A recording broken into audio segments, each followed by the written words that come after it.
via the Gamecock social media channels, last night. So you've got all 25 of those guys that have come in out of the portal, officially signed, officially committed, and all that kind of stuff.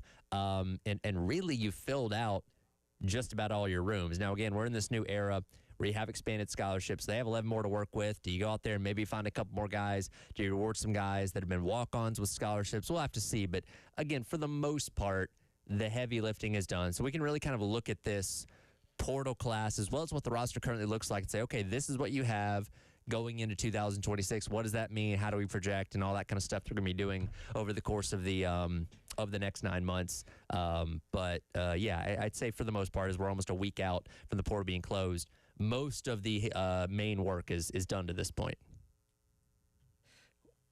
We think. We don't know. I don't understand, and happy Thursday to both of you. Sorry, coming straight from my quick doctor's appointment.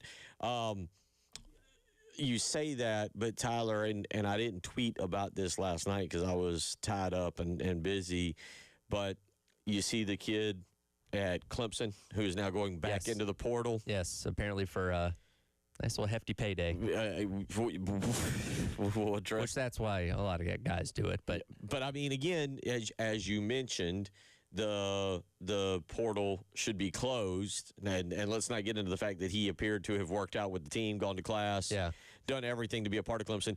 You got obviously the Darren Mensah situation that's taking place. Lord, the craziest part of all this, and not to derail where you're going with that, but kind of like last night I went down a path, but it's what is happening in basketball right now with where it appears like, you want to go play in the NBA for a year? Well, the G League for a year or two and then come back to college? Yeah.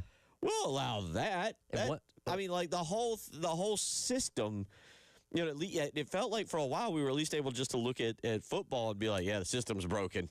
Yeah. Now I feel like we're starting to look, I mean, if Bryce Harper decides all of a sudden, I never really got that chance to play college ball. I think I'd like to go back and give this a shot. Doesn't LeBron have a younger son that's younger than Ronnie? He's got Bryce. I want to say either Bryce is committed to Arizona or he's at Arizona. He didn't play last night, I know, because I was watching. Or if he played, I completely missed it. Follow me here. LeBron retires from the NBA to play at Arizona with Bryce. So you can say he played with both of his sons. I mean, look, the whole system, but to where you were going with that, and again, I didn't mean to derail with the basketball conversation, but if you haven't been paying attention to that is an obscene situation with what's going on at Alabama and now what is being allowed there. But to go back to what you're talking about with the football, like here we go, where lawsuits abound for everywhere. And I didn't correct me because I've been busy this morning. Has Trinidad Chambliss gotten his year? Because last night, it's Twitter, and so I don't know what's real and what's not, and what's random wazoo crazy person in Podunk, Mississippi, pretending to be a reporter, saying that Chambliss has gotten his 6th year. But there did seem to be at least people last night that I respected for Mississippi that cover it. I think it was Evie Van Pelt's one of them that basically was making it sound like it's all but a done situation that Chambliss will be back. Like, you don't know. We don't know. Again, it's easy to say, well, the portal's done. Right. I have no clue what's going to happen. Well, for the Chambliss situation, and again, the NCAA initially, like a day after they'd lost in the semifinals, denied him his extra year of eligibility, suing them obviously now to get that extra eligibility on the grounds of basically the fact that he was playing at the Division II level. I think he had an injury at one point as well that made him sit out a season. I think that's part of it as well. But we're to this point now, and same thing with the Alabama basketball player coming in from the G League.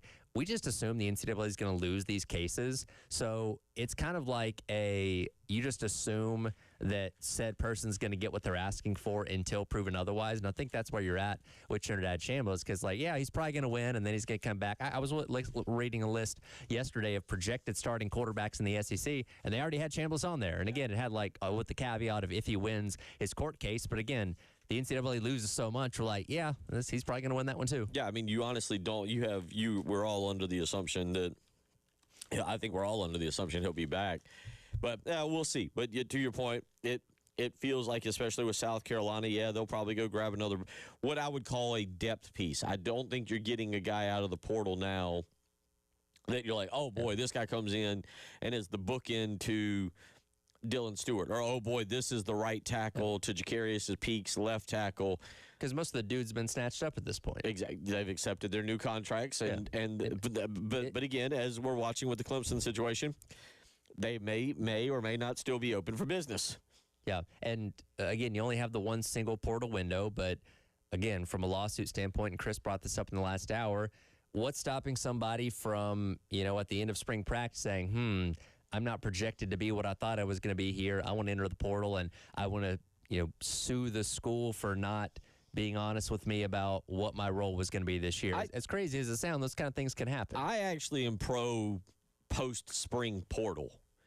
Like, give them a 10-day window or a 7-day window to enter, because I do think it makes sense. Like, if I'm Shane Beamer or Dabo Sweeney, and a kid comes to me in December, or obviously the portal was January 2nd through the 16th, but comes to me post-ball game or in December or whatever and goes, Coach, I'm going to enter the portal. If I want that kid to come back and he's not a surefire starter, I'm like, hey, listen, go through spring practice and let's see where you're at. Right. Like, what work are you going to put in the spring? There's varying circumstances. Some kids, something's wrong with the family and they need to move or something. That I get. But if you're upset with, like, your playing time, we'll just use Trevon Ball for the situation. I don't know why Trevon Ball left. I don't know if he didn't follow Lonnie Teasley. No. I don't know if he was upset with the amount of money that maybe NIL was.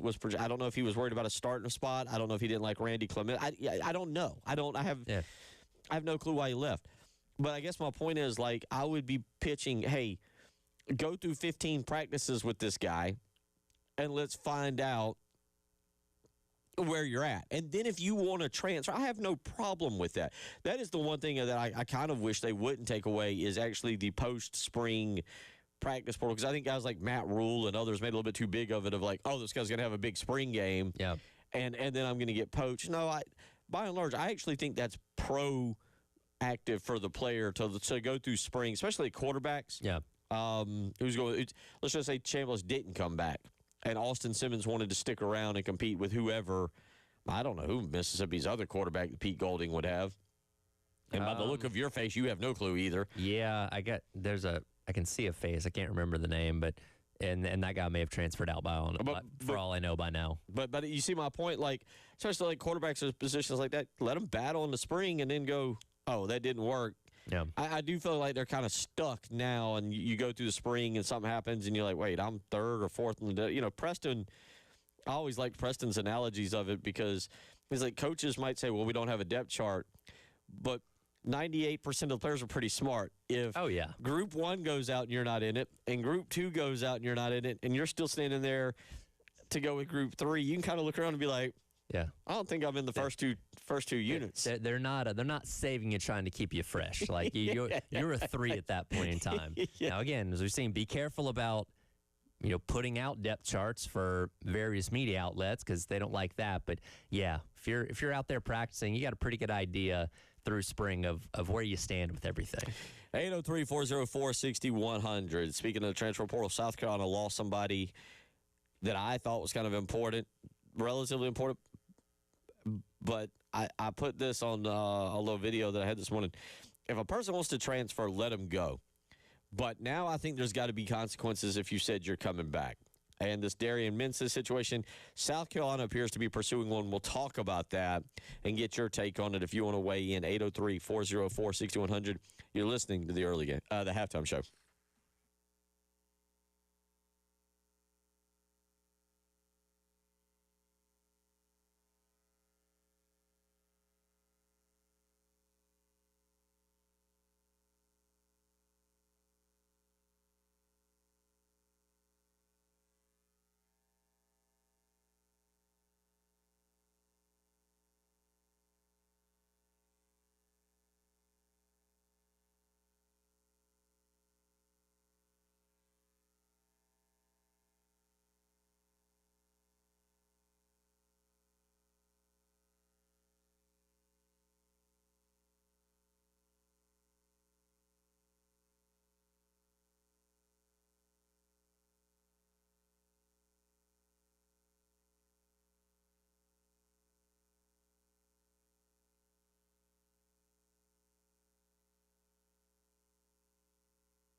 It is 12:16 on a Thursday. Tyler Head, Bill Gunner, Captain Dave Adair as we get you going here and talking some college football right now.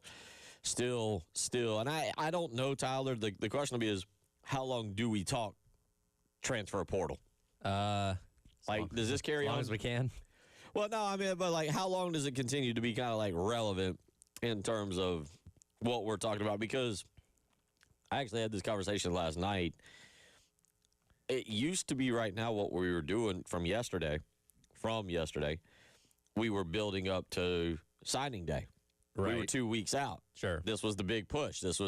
You had the final 2 weekends of the visits. And then after signing day, obviously signing day was pretty final. Like, yeah, you'd have a Clowney go over a little bit or a Jordan Burke situation. But, by and large, signing day ended everything. And then you officially moved into the spring. And we were talking about that. And the question kind of popped up like, how long do you think we talk about the transfer portal? I was like, I don't know. I like, that's a good point. We may still be like sitting there technically, you can go in May and get somebody out of the portal if they're still there. Yeah, that's the thing that's important to remember. Last Friday ended the entry period to the portal, so you know everything that you've lost up to this point. But you think you do. You think you do now. Again, there's you'll see weird cases where, hey, so-and-so into the portal in the middle of March. Like, okay, I thought we couldn't do that, but all right. But for the most part, you've lost what you've lost up to this point. But yeah, and what the figure I saw was north of 10,000 in terms of names in the transfer portal. Now, again, most of the heavy hitters, most of the guys that would come in and be real impact guys that we think have been snatched up. You know what I mean?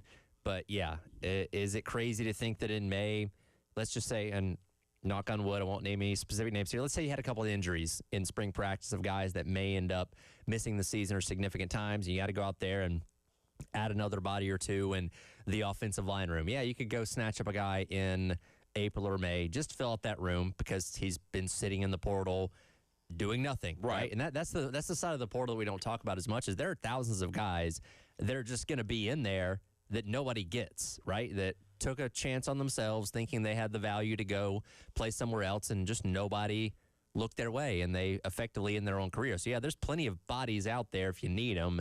They're going to be sitting and waiting as the offseason goes along. There's that, and also just, again, I don't know. I can't speak to a lot of other schools. The drop ad date for a lot of schools is coming up here within the next week, is my understanding, probably tomorrow.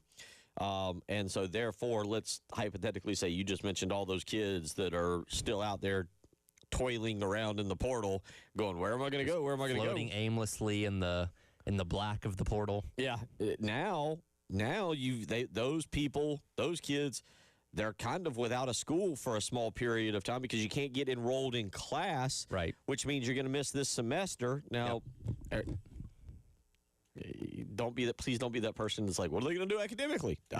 Trust me, that was the least of their concerns, was when it came to academics. So, the point being on that, Tyler, is, yeah, there's going to be a lot of other kids that out there. So, yeah, you're right. You could get to spring ball and look at your offensive lineman and be like, oh, I guess we better bring two other guys in here to compete for a starting spot because looks like these two can't, and you go, hey, what else is at the bottom of that barrel? What's going over to the old scratch? What's the old bins there? The $2 bin or whatever. If you came to that situation in April, you're likely not getting somebody from Alabama or Michigan or Texas. You're looking at, I don't know, Chardon State, right, or something like that. Shout out Danny Woodhead, Chardon State legend. But yeah, it's gonna maybe a place you've never heard of. And again, at that point, it might just be bodies in the room, right? Yeah.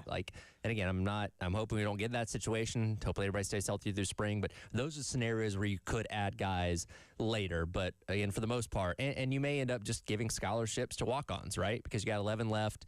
You have to have your roster cap at 105. So there's a couple guys that have been on this team that you may not know anything about that may end up with scholarships just for, the contributions they've made so far.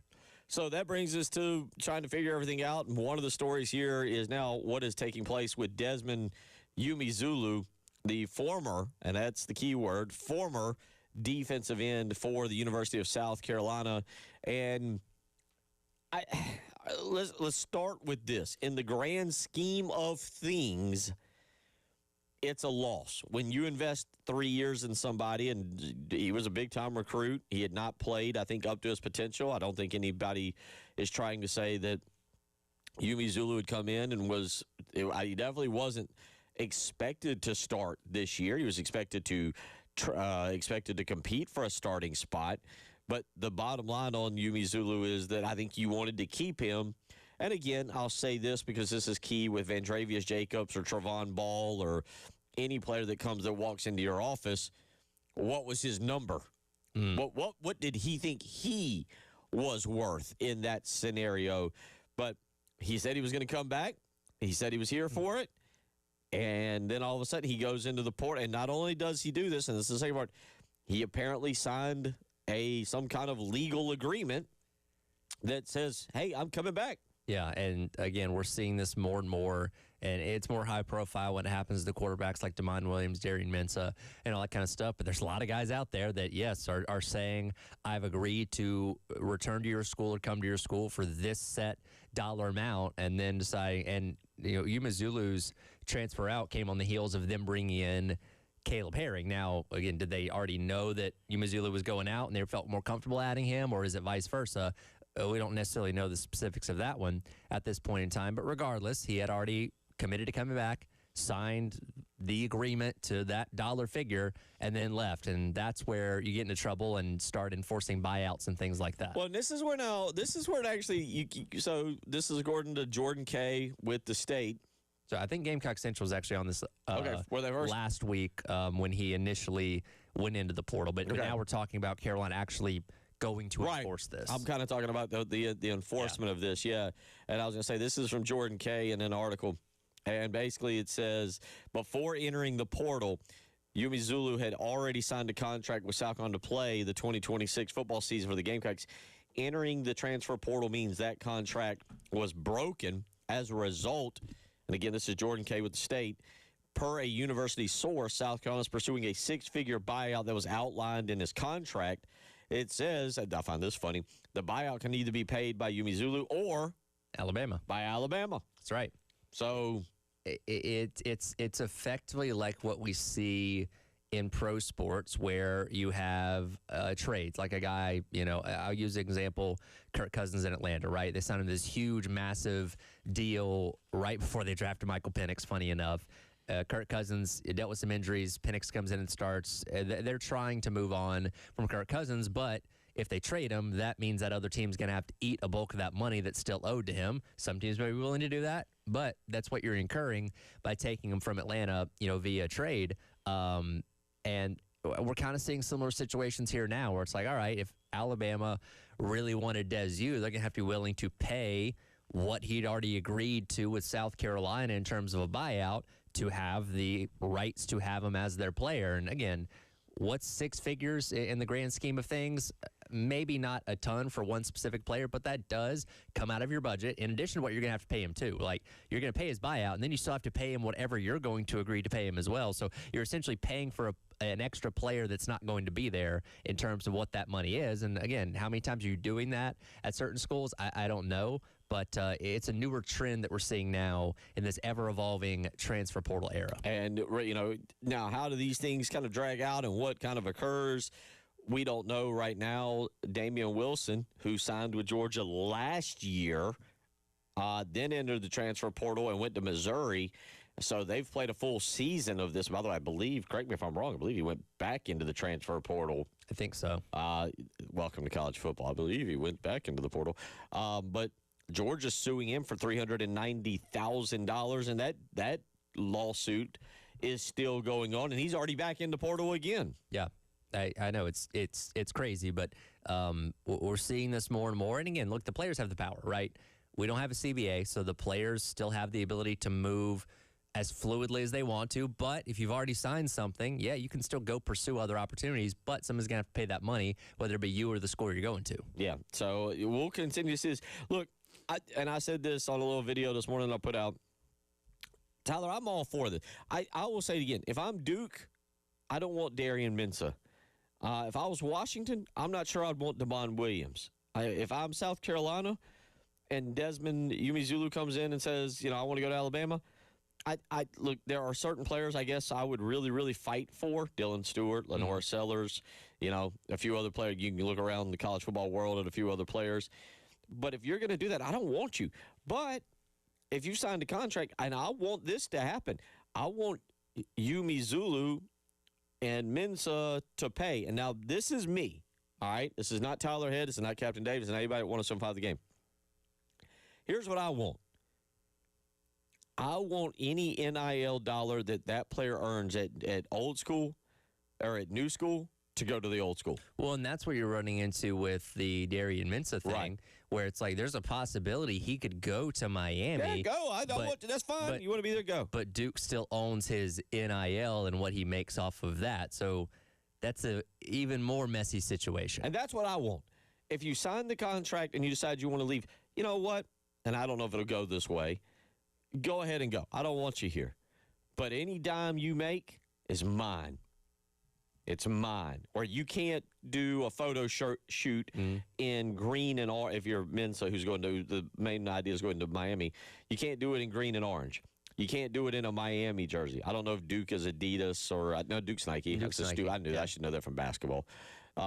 But you can't, you know what I'm saying? Like, Yeah. anything you do, you can't have Miami colors or Right. logos or anything that looks like you're with Miami. And it gets interesting to that point because then, assuming this would happen for Darian Mensah, how many opportunities is Miami going to give him knowing that they are literally funding another program by him doing that? Like, Right. that creates another layer to this. Now, again, how much of a threat does Miami view Duke? I don't know. They did win the championship this year, albeit some weird circumstances. But, like, I don't know how good programs are going to be willingly paying for other programs' NIL by having one of their players. Well, let's be clear. They don't view Duke as a threat on the football field. They shouldn't. But they don't want to. You don't want to lose any money. And maybe to them, they're like, well, it's Mensa's money anyway. Sure. I'm not losing a dime. Every dime he gets is going to Duke. But that's the way I would want to see it. You want to transfer? Go. Fine. But if you've already signed that contract, if you've already said you're coming back and you've signed that contract, any money you make is either split 50-50 or goes back to the university with which the contract you signed and enforce that contract that way. Yeah, that's where we're at. 803-404-6100. You're listening to Tyler Head, Captain Dave, Bill Gunner. Will come back. We'll get into, we got Jim Corbett coming up later on today with South Carolina the Athletic Hall of Fame. We'll talk a little bit about one of the particular people going in, some dude named Stephen Orr Spurrier. You're listening to the Halftime Show.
12:34 on your Thursday. Get you ready. Reminder tonight, South Carolina travels to Oklahoma. Is that right? That is On correct. our sheet, it says they're at home, but I was told the other day they traveled to Oklahoma. It will be in Norman for that one. Okay. All right. Want to make sure. We got to update our sheet there. But, yeah, it says they will play Oklahoma tonight. We'll have the coverage for you. That'll be on B106.7. Pre-game set for 7 o'clock. First, for tip-off for 7:30. And then we will also have Carolina Calls with Lamont Paris tonight, coming up 7 o'clock right here on 107.5 the game, so you can hear from Coach Paris. We'll talk some basketball later coming up in what should be a pretty big game for them on Saturday at 3:30 at Texas A&M. A&M, as expected, handled the business last night against Mississippi State. That Bucky-ball is interesting to watch, man. Odd dude. Yeah. Odd dude. I've never met him, but it yeah. works. Yeah. It's working. But they're going to have the work cut out for them tomorrow. A&M now 15-4 on the season. Locally, now coming up at about 2:15 today, a buddy of ours, Jim Corbett, will join us with the South Carolina Athletic Hall of Fame. They've got a great list of people going in. I got to admit, some I looked at and was like, oh, okay, that's not bad. I can live with that. And then some I looked at and was like, oh gosh, I feel old. And there was a particular name on here before we get to Steve Spurrier that I saw and I was like, oh man. Is it the same one I'm thinking of? Who are you thinking of? Armani Edwards? Yes. I didn't realize he was from South Carolina. Yeah, Greenwood. Okay. Greenwood. And Greenwood's Armani Edwards, who went to Appalachian State and engineered the upset over Michigan 34-32. 19 years ago. Thank you for that. I appreciate that. Going in is South Carolina's Andrew Province, Clemson's Brian Barnes, and Tim Boré. Tim doing a fantastic job as their sports information director up there. Armani Edwards, who we mentioned, Coastal Carolina's Amber Campbell, Anderson's Saudia Roundtree, and Rock Hill's Bob Jenkins, to go along with, as I just mentioned, Steve Spurrier, who will be going in. And Tyler, it's really interesting to talk about Steve Spurrier now as we continue to move further and further and further and further and further away from the glory years, which, again, 09 to 13 now. My son is 13 years old. He's got a very nice-looking mustache for a 13-year-old. Yeah. He does not remember. He knows what he knows from a DVD that I have from the 2013 season. Think about if you're a true freshman entering South Carolina this upcoming fall of 2026, you would have been 7. No, you would have been 5 for that 2013 season. Yeah. So you may remember a play or two watching it with your dad on the couch or something like that, but you don't have like full functioning memories of what that actually meant and what those teams were besides the highlights and stuff like that. So yeah, we're kind of moving into this entire new generation that doesn't really know about the Spurrier era, having experienced it as opposed to hearing about it, reading about it, watching highlights or whatever. Well, for a lot of people, I don't. It's a apples to oranges comparison a little bit, but it's similar to the people, even though it's much. There's several more of those longer ago. The Frank McGuire era that lasted about 5 or 6 years and was so good, and then people would be like, "Well, we were a basketball power." Well, no, that was 5 or 6 years. That was before I was born in '82. Yeah. But yeah, I mean, from 09 to 13, we all know what South Carolina was. But I think it's now, how do we look back on Steve Spurrier? Because he still comes around. Was it 2 years ago? Was it 2 years ago that they honored him on the field? Is that right? Jacksonville State game. They honored that 11-13 team. And I remember it because it was earlier in that season when they announced that he was going to be there. We posed the simple question of, hey, are you going to cheer him or boo him when they announce him? And our phones lit up because everybody had a passionate answer one way or the other. And some people are like, that was 8 years ago. Time heals everything. And other people, no, I'm still mad about what he did, the way he left and all that kind of stuff. And the way the program, had to rebuild itself after that, because obviously the success has not been as good since he left. And I get it. They were turning in the wrong direction that year anyway. They weren't going to win 11 games. They didn't win, whether it was it 6 games the year before in 2014? 7. Well, 6 regular season, 7 with the Miami win. So, yeah, the glory days with Spurrier as a head coach had come to an end, but leaving abruptly, kind of in the middle of the season the way he did obviously not sit well with people. And maybe that's why, because I did pose the question earlier, is it odd that he does not embrace Carolina as much? And I get it. He played at Florida, won the Heisman Trophy, won a national championship, and all that stuff. Yes, that is his primary home. He lives down there, his first love. I get that. But it does feel like he could embrace Carolina a little bit more than maybe he does. And maybe it does have to do with the Exeter being ashamed of how things ended there or whatever. But it is a little odd where that relationship still is right now. It's now, mind you, Spurrier will be 81 in April. Yes. I mean, he's no spring chicken now. I've seen some of the podcasts that he does, and they're pretty good. And he's still taking shots at Texas and Arch Manning. But he doesn't even talk about his Carolina years as much. They are what they were. And I'll be honest, I love Spurrier. Let me be clear about that. And I'm very grateful for what he did and what he showed is capable of South Carolina. But Tyler, and no offense to you, you're a Georgia fan where you see trophies in trophy cases that back up things that, Mark Richt won an SEC championship, right? Won 2. 2. Yeah. Okay. So my point there is there's at least, he didn't fulfill all of Georgia's dreams and wishes, and that's why they went and got Kirby Smart, despite Mark Richt averaging 10 wins. But he did win 2 SEC championships. Like, you have this great, and I think this is what bothers and eats at Spurrier. You have this great era. To us, it's phenomenal.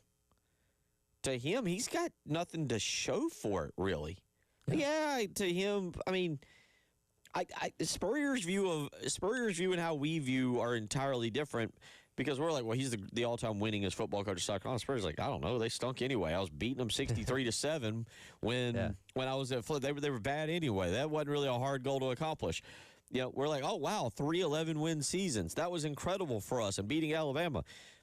Spurrier's like, well, yeah, I was doing that on a yearly basis. The reason I left Florida is because it wasn't good enough for them. Yeah. I was used to doing that. He didn't win an SEC championship. He didn't obviously win a national championship.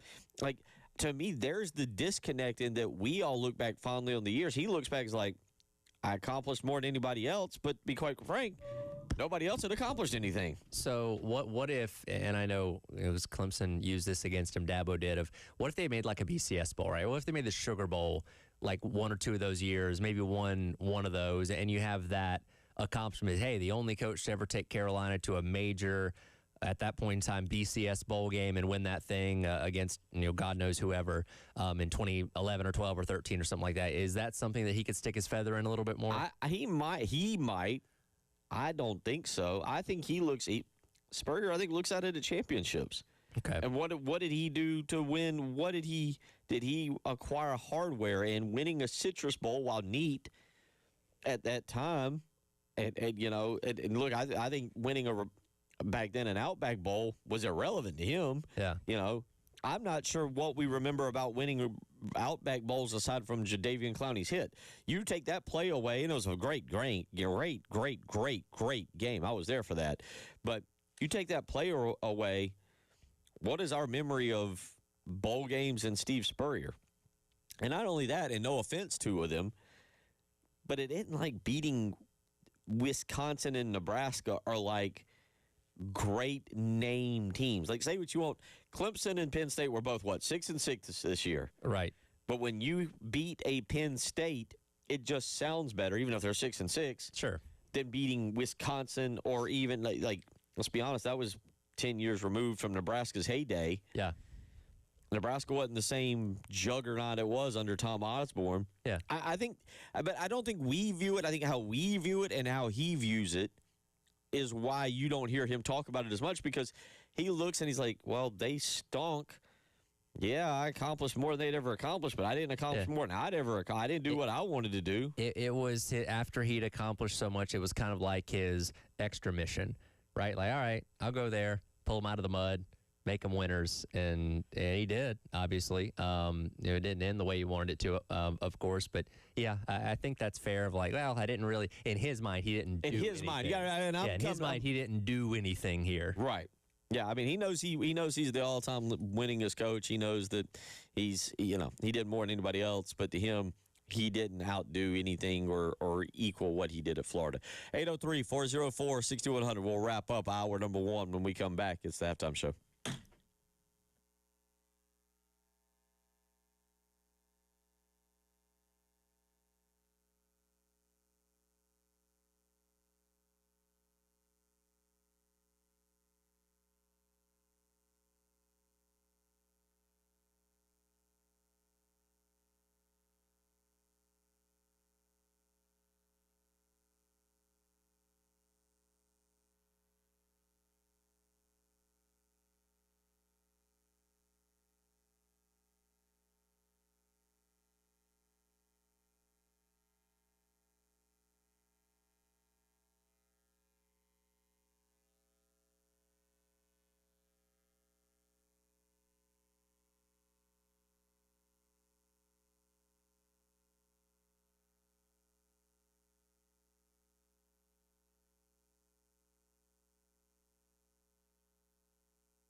Wrapping up hour number one, 803-404-6100. Glenn weighs in. Did they not honor Spurrier and some players from the team that made the SEC championship in one of the games this year? We think it was 2 years ago. I thought it was 2 years ago. Well, 2 years ago was to honor the 11-win team. So 11 to 13. They probably did another one for the SEC, the team that won the SEC East. I don't remember Spurrier being there for that. I remember him being here for the Jacksonville State game. Yeah. I don't remember him being here for the other game. They may have. I just don't remember it. But, yeah, the one at Jacksonville State was for the 11-win teams. Glenn, they may have. I think we all tried to block out this year, though. Sure. Anything and everything we've tried to. After Lenora Sellers' touchdown run against Virginia Tech to start the season, I think we all block out everything. They could have had an entire circus at halftime, and we would have collectively forgotten it. Yeah. I got nothing on what happened. Red Panda could have performed at each and every game. They could have had wild stuff going at halftime. I'd be like, I don't know what happened. I blocked it all out, but. 803-404-6100 if you want to weigh in on that. Again, the press release, I left a couple names off. Again, it'll Steve Spurrier, Clemson women's basketball coach Jim Davis, and South Carolina State defensive back Dwayne Harper highlight the 10-member South Carolina Athletic Hall of Fame introduction class of 2026. And by the way, I'll just say this because I know it meant something to him. And again, we're going to have Jim Corbett coming up at 2:15. This is something Tommy Moody loved. Oh, of course. Because I remember, I want to say, I think it was like the week before he passed, we had him on talking about something to do with this. Some of the candidates that were up for the following year's, Hall of Fame and all that kind of stuff. And I think that was the last time I had him on my show ever. But yeah, he lived for this stuff, man. And there was nobody that could have told you more about all of those people than Tommy Moody. So we'll do that, and I believe those guys. Typically have always gone on with Tommy or then with Jay, but they're going to join us this afternoon, and we'll honor these guys and the banquet coming up for them. 803-404-6100 is how you can weigh in if you want to do so this afternoon, as we're kind of bouncing around a couple different topics. Back to the transfer portal for a second, and then we'll move on to basketball coming up in the next hour. But Tyler, one of the things back to this transfer portal is, again, with Darian Mensah, how do you pull for this to play out? Like, are you pulling for Duke? Do you not care? How do we pull for this to kind of work its way out? I'm Team Chaos all the time. So my personal interest, and I guess call it morbid curiosity, I would love to see, and I don't think this is going to happen, but I would love to see him be forced to stay at Duke. And the dynamic of this guy that didn't really want to be here having to play for this team now, and then seeing what Miami does as their plan B. Correct. Because, again, the whole reason for this is because it said, oh, hey, we need a quarterback.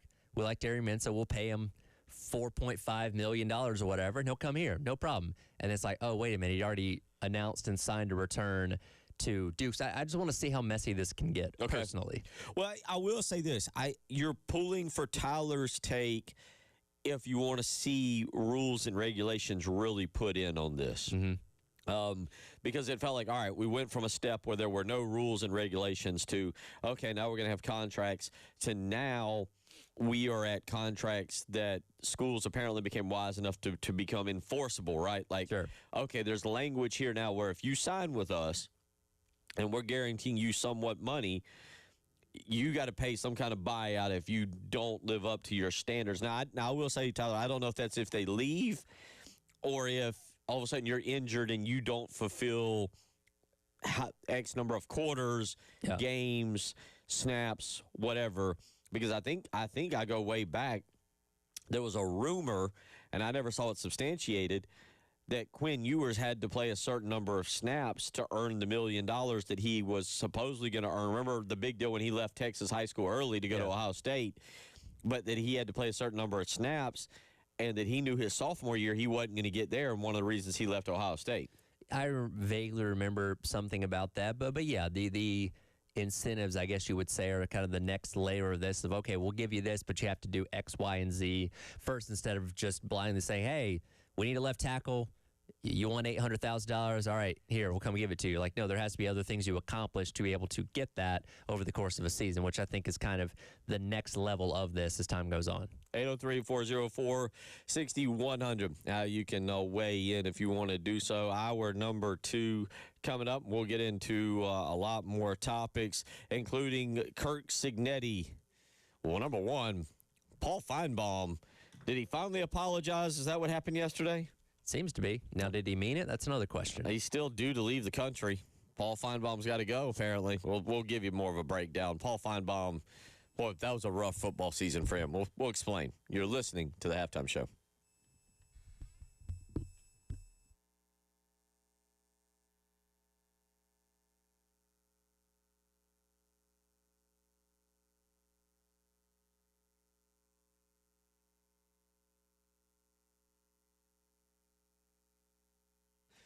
Bill Gunner for AAA Heating and Air. That's right, where AAA Heating and Air is ready to make sure you are staying warm. I'm guessing you've read the weather, you've paid attention.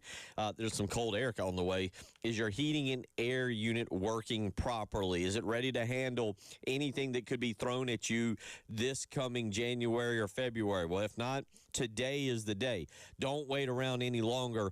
803-677 1500. Again, it's 803-677-1500. And right now, let me tell you, if you're a small business owner, maybe a church or any other entity, and in need of a new HVAC system, AAA Heating and Air has exciting news for you. Right now, they are offers financing to qualified organizations to aid them in installing a new light commercial HVAC system. Just give them a phone call, 803-677-1500.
1 o'clock on a Thursday. Tyler Head, Captain Dave Adair, Bill Gunner, as we carry on getting ready for, well, Ice Storm 2026 coming to a local sci-fi channel near you. Yeah, Dave, where are we at with this? Or is it improving, getting worse? What's the deal? It depends on who you listen to, really, right?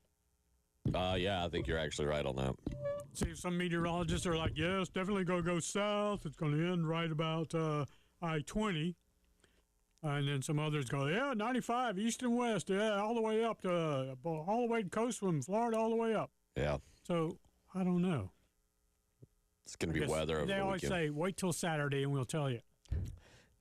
Wait till it starts coming down, and then we'll let you know. Look on a tree and you tell me. That's the point where you get to using the weather rock, right? Yeah. Yeah. So if it's wet, it's I went to raining. get If my it's dry, favorite it's not. de-icer for the car yesterday. You're what? My favorite de-icer. Okay. Your favorite de-icer? You have a favorite de-icer? Yeah, it comes in a blue can. It's by Johnson's. Okay. No paid plug here, but you spray it on ice and it just turns to water immediately. What about just getting a thing of hot water and throwing it on there? That usually does the trick. You put hot water on your windshield, you crack it. No, never happened to me. I mean, you don't have to. Yeah. It's not I think boiling. that's an old wives' tale. It's not boiling hot water. You just run hot water under the sink to get it warm enough, and point. that'll take the water. That'll take the ice off. Maybe. I wouldn't, And they have is Prestone a sponsor here? I don't think so. With Not to my the knowledge. Johnsons, you spray it on and it just turns to water immediately. But with Prestone, it tells you on the label, wait 15 minutes, use a scraper. Oh, I don't have 15 minutes. And I'm not going to use a scraper. That's why I bought the stuff. We live in South Carolina. Shouldn't have to use a scraper. Hey, you can use your credit card. Did you do that? No, that's yeah. not good. I All tell right, there you go. All right. Well, It won't work at the store. I'm just glancing. My little weather app here says Saturday is 42, which is not warm, but it does not give me any indications of ice and or scariness.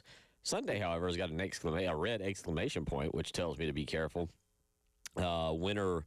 Potential winter storms, icy conditions with periods of freezing rain. So make sure all the pets are You have inside Apple and the weather? plants are inside, I reckon, as well. What was that? Do you have Apple weather or are you looking at some other thing? The one and only Weather Channel app that I have. And you got to go with Apple, man. They'll tell you to the minute when rain starts. Oh, okay. Yeah. Well, the Apple. So the Apple- Saturday, rain will start. Really, the freezing will start around. I'm with this texter.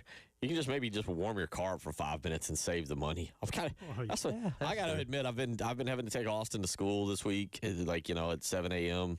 I just go out and crank the car, hit the little heated seats button, have the steering wheel nice and warm, get What in the if your car. door lock is frozen? We live in South Carolina. It ain't that cold. man. It was the other day when in my car. It was like What are you 19 or driving? whatever. Now, do you have a manual key insert to unlock car? No, You still use a key to start your car? thingy. Fob. Oh, the fob. It shouldn't be frozen enough where the fob's not going to unlock it. You couldn't grab the handle. You can unlock it, but you can't open it. What? What kind of car I do you can't have, see Dave? you. A BMW. I agree with the texter too. If the door is locked, if the door is frozen locked, stay home. Yeah, that's a sign from the gods, man. And today's not It don't the day. take much for me to skip work. Let me be dead honest about that. But if I can't get into my car because the door is frozen, y'all are getting a phone call. Or Dave's got to ride the bus. Yeah. We don't do the bus from Lexington to Columbia either. So if my door is frozen, no. And I'll be honest, where I live, living on Lake Murray. There are days that wind comes off that lake, and I'm ready to fight somebody for about 2 minutes in the car when I get to it's no fun. Yeah. But Dave, if you can't, what do you mean? The door was frozen shut? What do you mean? Yeah, it had ice all over it. It was terrible. Dave, I think somebody's trying to sabotage you. I think somebody's icing your doors to prevent you from going What places. woman did you upset that came in overnight, sprayed water, just stood there with a hose and sprayed your driver's side door?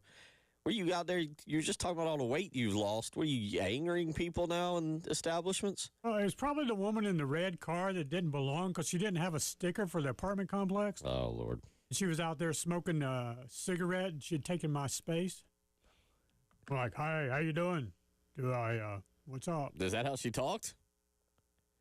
If so, kids, that's why you don't smoke cigarettes. She put her cigarette out, got in the car, and drove off. But then she left your spot open. Say what? But then she left your spot open. So problem solved, right? Well, yeah, but then she could have gotten mad, come back and threw water and iced me No, up. that's very true. Be careful who you upset, Dave. Never know. I was telling Bill, Dave's got an interesting history with women. There's plenty of stories that he can share. Dave is like, I consider myself a man of the 803. Y'all are my people. I've grown up here. I've been here. I'm one of y'all. Y'all are one of me, but I'm nothing compared to Dave Adair. I told you about my failure in Dollar Tree the other day with a hot girl. Oh, Gotta be quick-witted, Dave. Oh, boy. Oh, boy. Shoot your shot. That's my philosophy in life. We have lost this. That's 6 minutes of your life All right. you won't get back. Let's reel it back in. Neither will I. So we're on the same. Trust me, we're in the same boat on that 6 minutes. I hope you didn't have something important that you wanted 6 minutes to do with in your life. All right. Well, 803-404-6100. Nonetheless, we move forward. A lot going on as we get you set. Again, women's basketball tonight right here. Oh, excuse me. That'll be on B106. 7 o'clock pregame, 7:30 tip time. No NFL tonight. We're going to get to some NFL talk. I brought this up yesterday after you left with J.C. Sherbert. And we'll start here. We're going to work our way through a couple different things. We're going to go to some NFL hires, but I'm going to actually start with Curt Cignetti. All right. I'm intrigued to see if the Pittsburgh Steelers, because you know where Curt Cignetti's from. Right. What are they called? Yinzers? Is that what they're called? Mine just said Pittsburgh, Pennsylvania. Yeah, I think they're called Yinzers. Okay. But yeah, he's from Pittsburgh. So, are you intrigued to see if the Steelers talk? I mean, this guy's won wherever he's been. Right. And he is 60. He'll be 62 in June. So he's an older guy, but that's irrelevant in today's coaching world. If you're the Steelers and that proud organization,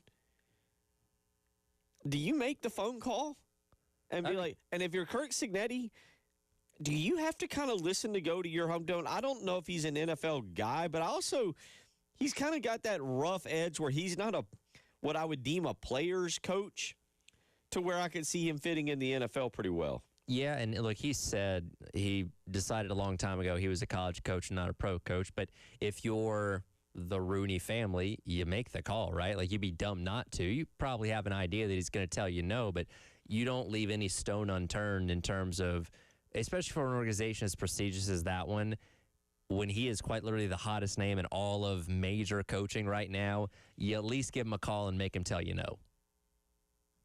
You have to. I'm kind of intrigued. Like, I said this yesterday when JC was on, and I'm just throwing out names now because some of these have been hired, but if it was Atlanta or Miami or the Giants or something, I wouldn't see it. I wouldn't be having this conversation. But I do wonder if a Pittsburgh kid looks at it and is like, to go back home. Now, I will say, because his father coached all over the place, Frank Cignetti Jr. and everything, or Frank Cignetti Sr. coached everybody. Like, I don't know if he necessarily, like, Shane Beamer, I guess, was born in Charleston but grew up in Virginia Tech, but for some reason really feels like Columbia is more home. Right. Like, I don't know if Curt Cignetti looks at Pittsburgh as like home. But as we get into some NFL coaching discussions and everything, and we'll get into the Feinbaum thing in a second on that, but I wonder what his shelf life is in Bloomington, because one thing you got to look about Curt Cignetti is he's not exactly a dude who stays places very long. Like, James Madison is his stint, and you know how long that was? 2 years. That was 4. 4 years. He's got a 5-year run, 2011 to 2016 at IUP, 2 years at Elon, then 2019 to 2023 at James Madison, and then he worked his way up as we all should. But I think that's one thing about Curt Cignetti that I'm kind of watching now is, like, does he call Bloomington home? Does he retire from Bloomington? Again, to reiterate, Curt Cignetti will turn another year older. He'll be His early 60s. he'll be 65. I think I said Mid-60s. 61. He'll be 65 on June 2nd. Yeah, if I had to bet right now, I would bet he's going to stay in Bloomington Like for that?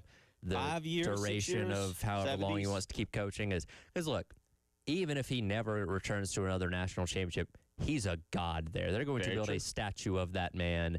And no matter what he does going forward, I think that they're still going to continue to have a lot of success. But I see him staying there. Again, if you're the Steelers or all these other teams, you're going to give him a call.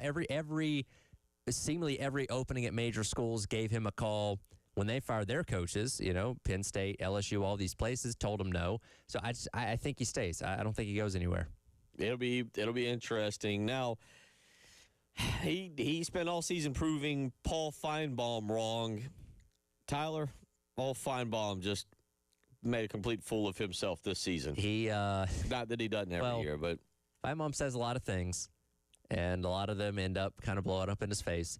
But I think he took his largest slice of humble pie following the national championship, and give him credit.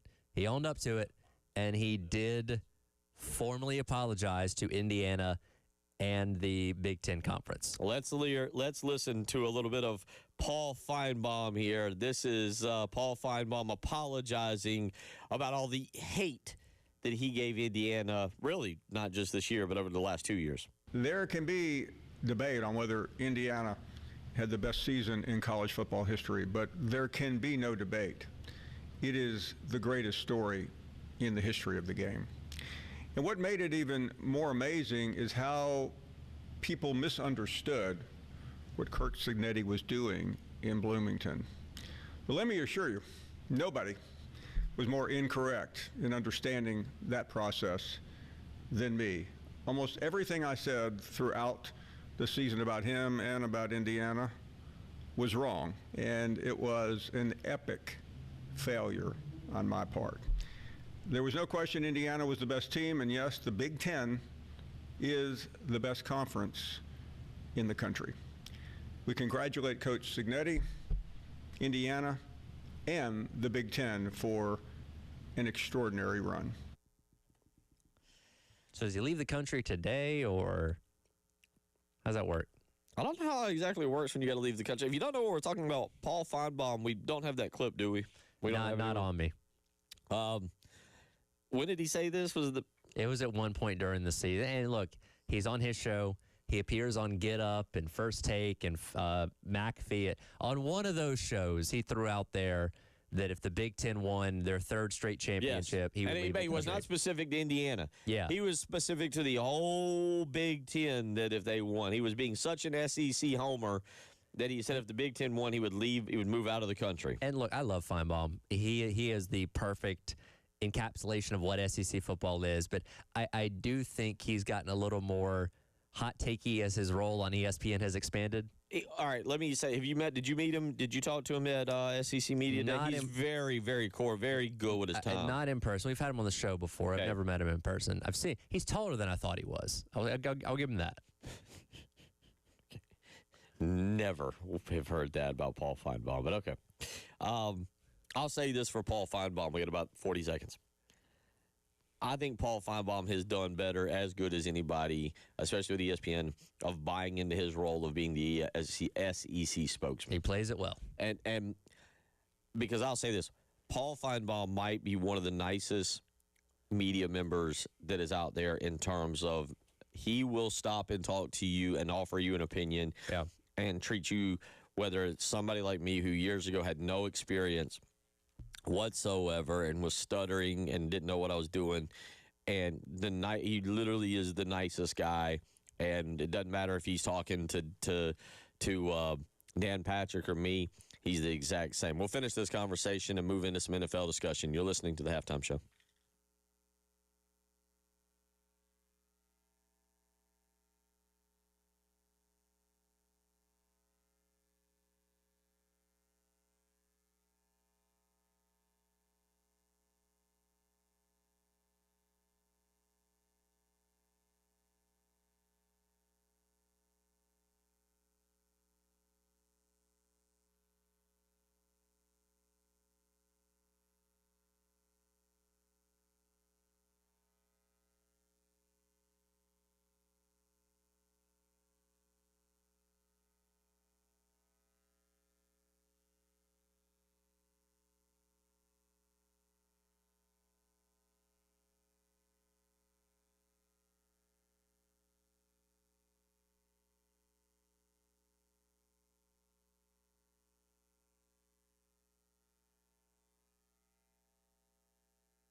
Tyler Ed here for our friends over at Canty Foundation Specialists. I tell you about it all the time, but I'll remind you once again, you always need to be on the lookout for things around your home that are maybe just a little bit off. Things like cracks in your exterior brick, cracks in above windows and door frames, doors, windows that might be sticking, uneven or bouncy floors, or cracks over your garage door. If you notice any of these problems with your home, you could have serious foundation issues, and that's where our friends at Canty Foundation Specialists come in. Go online to schedule an appointment today at cantycanfix.com.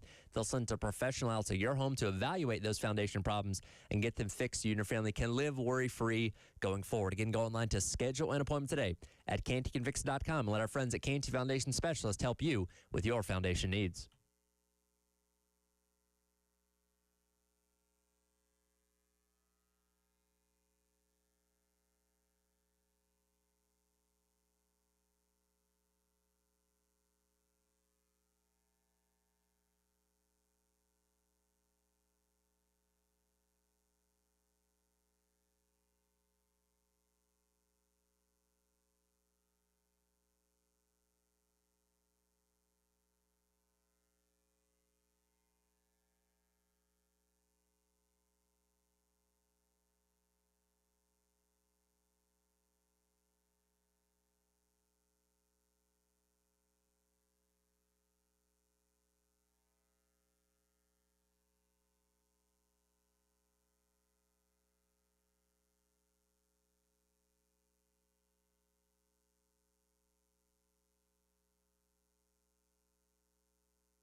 Is it kind of an odd weekend?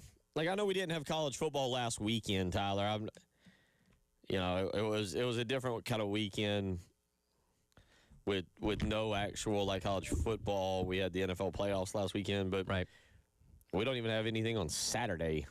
Now we're down to just Sunday and the championship games. Yeah, and again, I think how Carolina's doing in men's basketball dictates how a lot of people watch the rest of the sport. Oh, okay. I feel like it's a hot take, but 'Cause okay. they're going to play A&M on Saturday at 3:30, so you do have that to look forward to. But when your team's not as good, you're maybe less inclined to watch like a fuller slate of college basketball as opposed to, hey, if they're in the mix for the SEC or the tournament or whatever, maybe you're more like, hey, I'll watch Kentucky and Texas or whatever, because that can have an effect on you. I don't have a scientific answer for that, but that's kind of how I feel. People may view something like that. But again, we're a football-starved and obsessed society. So anything football-related, we're going to gravitate to. And, yeah, I mean, really, since late August, we've had some form of football taking place on every single Saturday, and now we're encountering the first one without it, and it's gonna feel weird. Real quick, just speaking of basketball, let me just break what we're doing real quick to give a shout-out to the Citadel last night. And I'm a huge Furman fan. Bob Ritchie's a friend of mine. I'm actually going to watch Furman play on February 1st against Chattanooga. But last night, Citadel rallying from 19 down there in McAllister Fieldhouse to knock off Furman. Furman was last night 4-2 in the SoCon and leading the league, and 13-6. Citadel 6-14 is now 6-14. They were 5-14.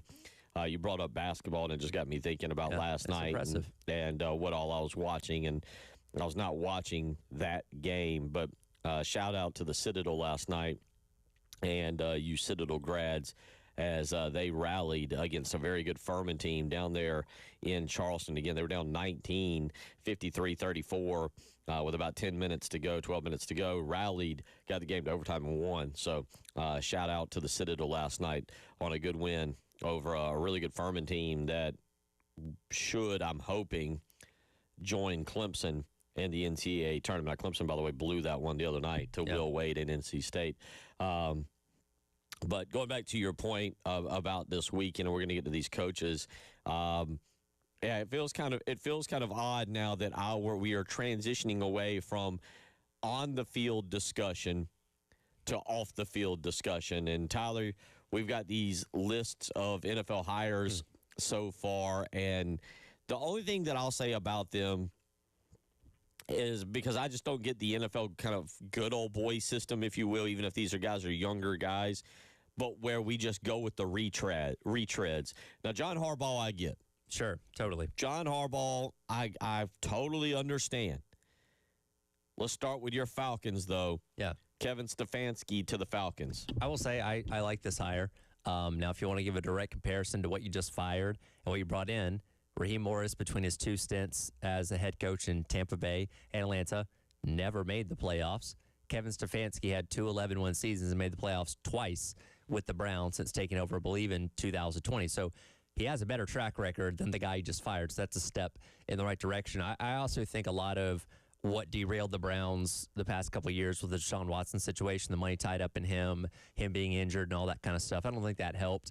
Stefanski's an offensive-minded guy, a former OC. I think getting him with the collection of weapons they have on that team, Bijan, Kyle Pitts, Drake London, hopefully the quarterback situation works itself out. But I can see this being successful. You got a good young core, keeping Kevin Olbrich as the defensive coordinator. I could see this working. All right, let's go to the Dolphins. Now, I said retread, and I think that's because I know the name.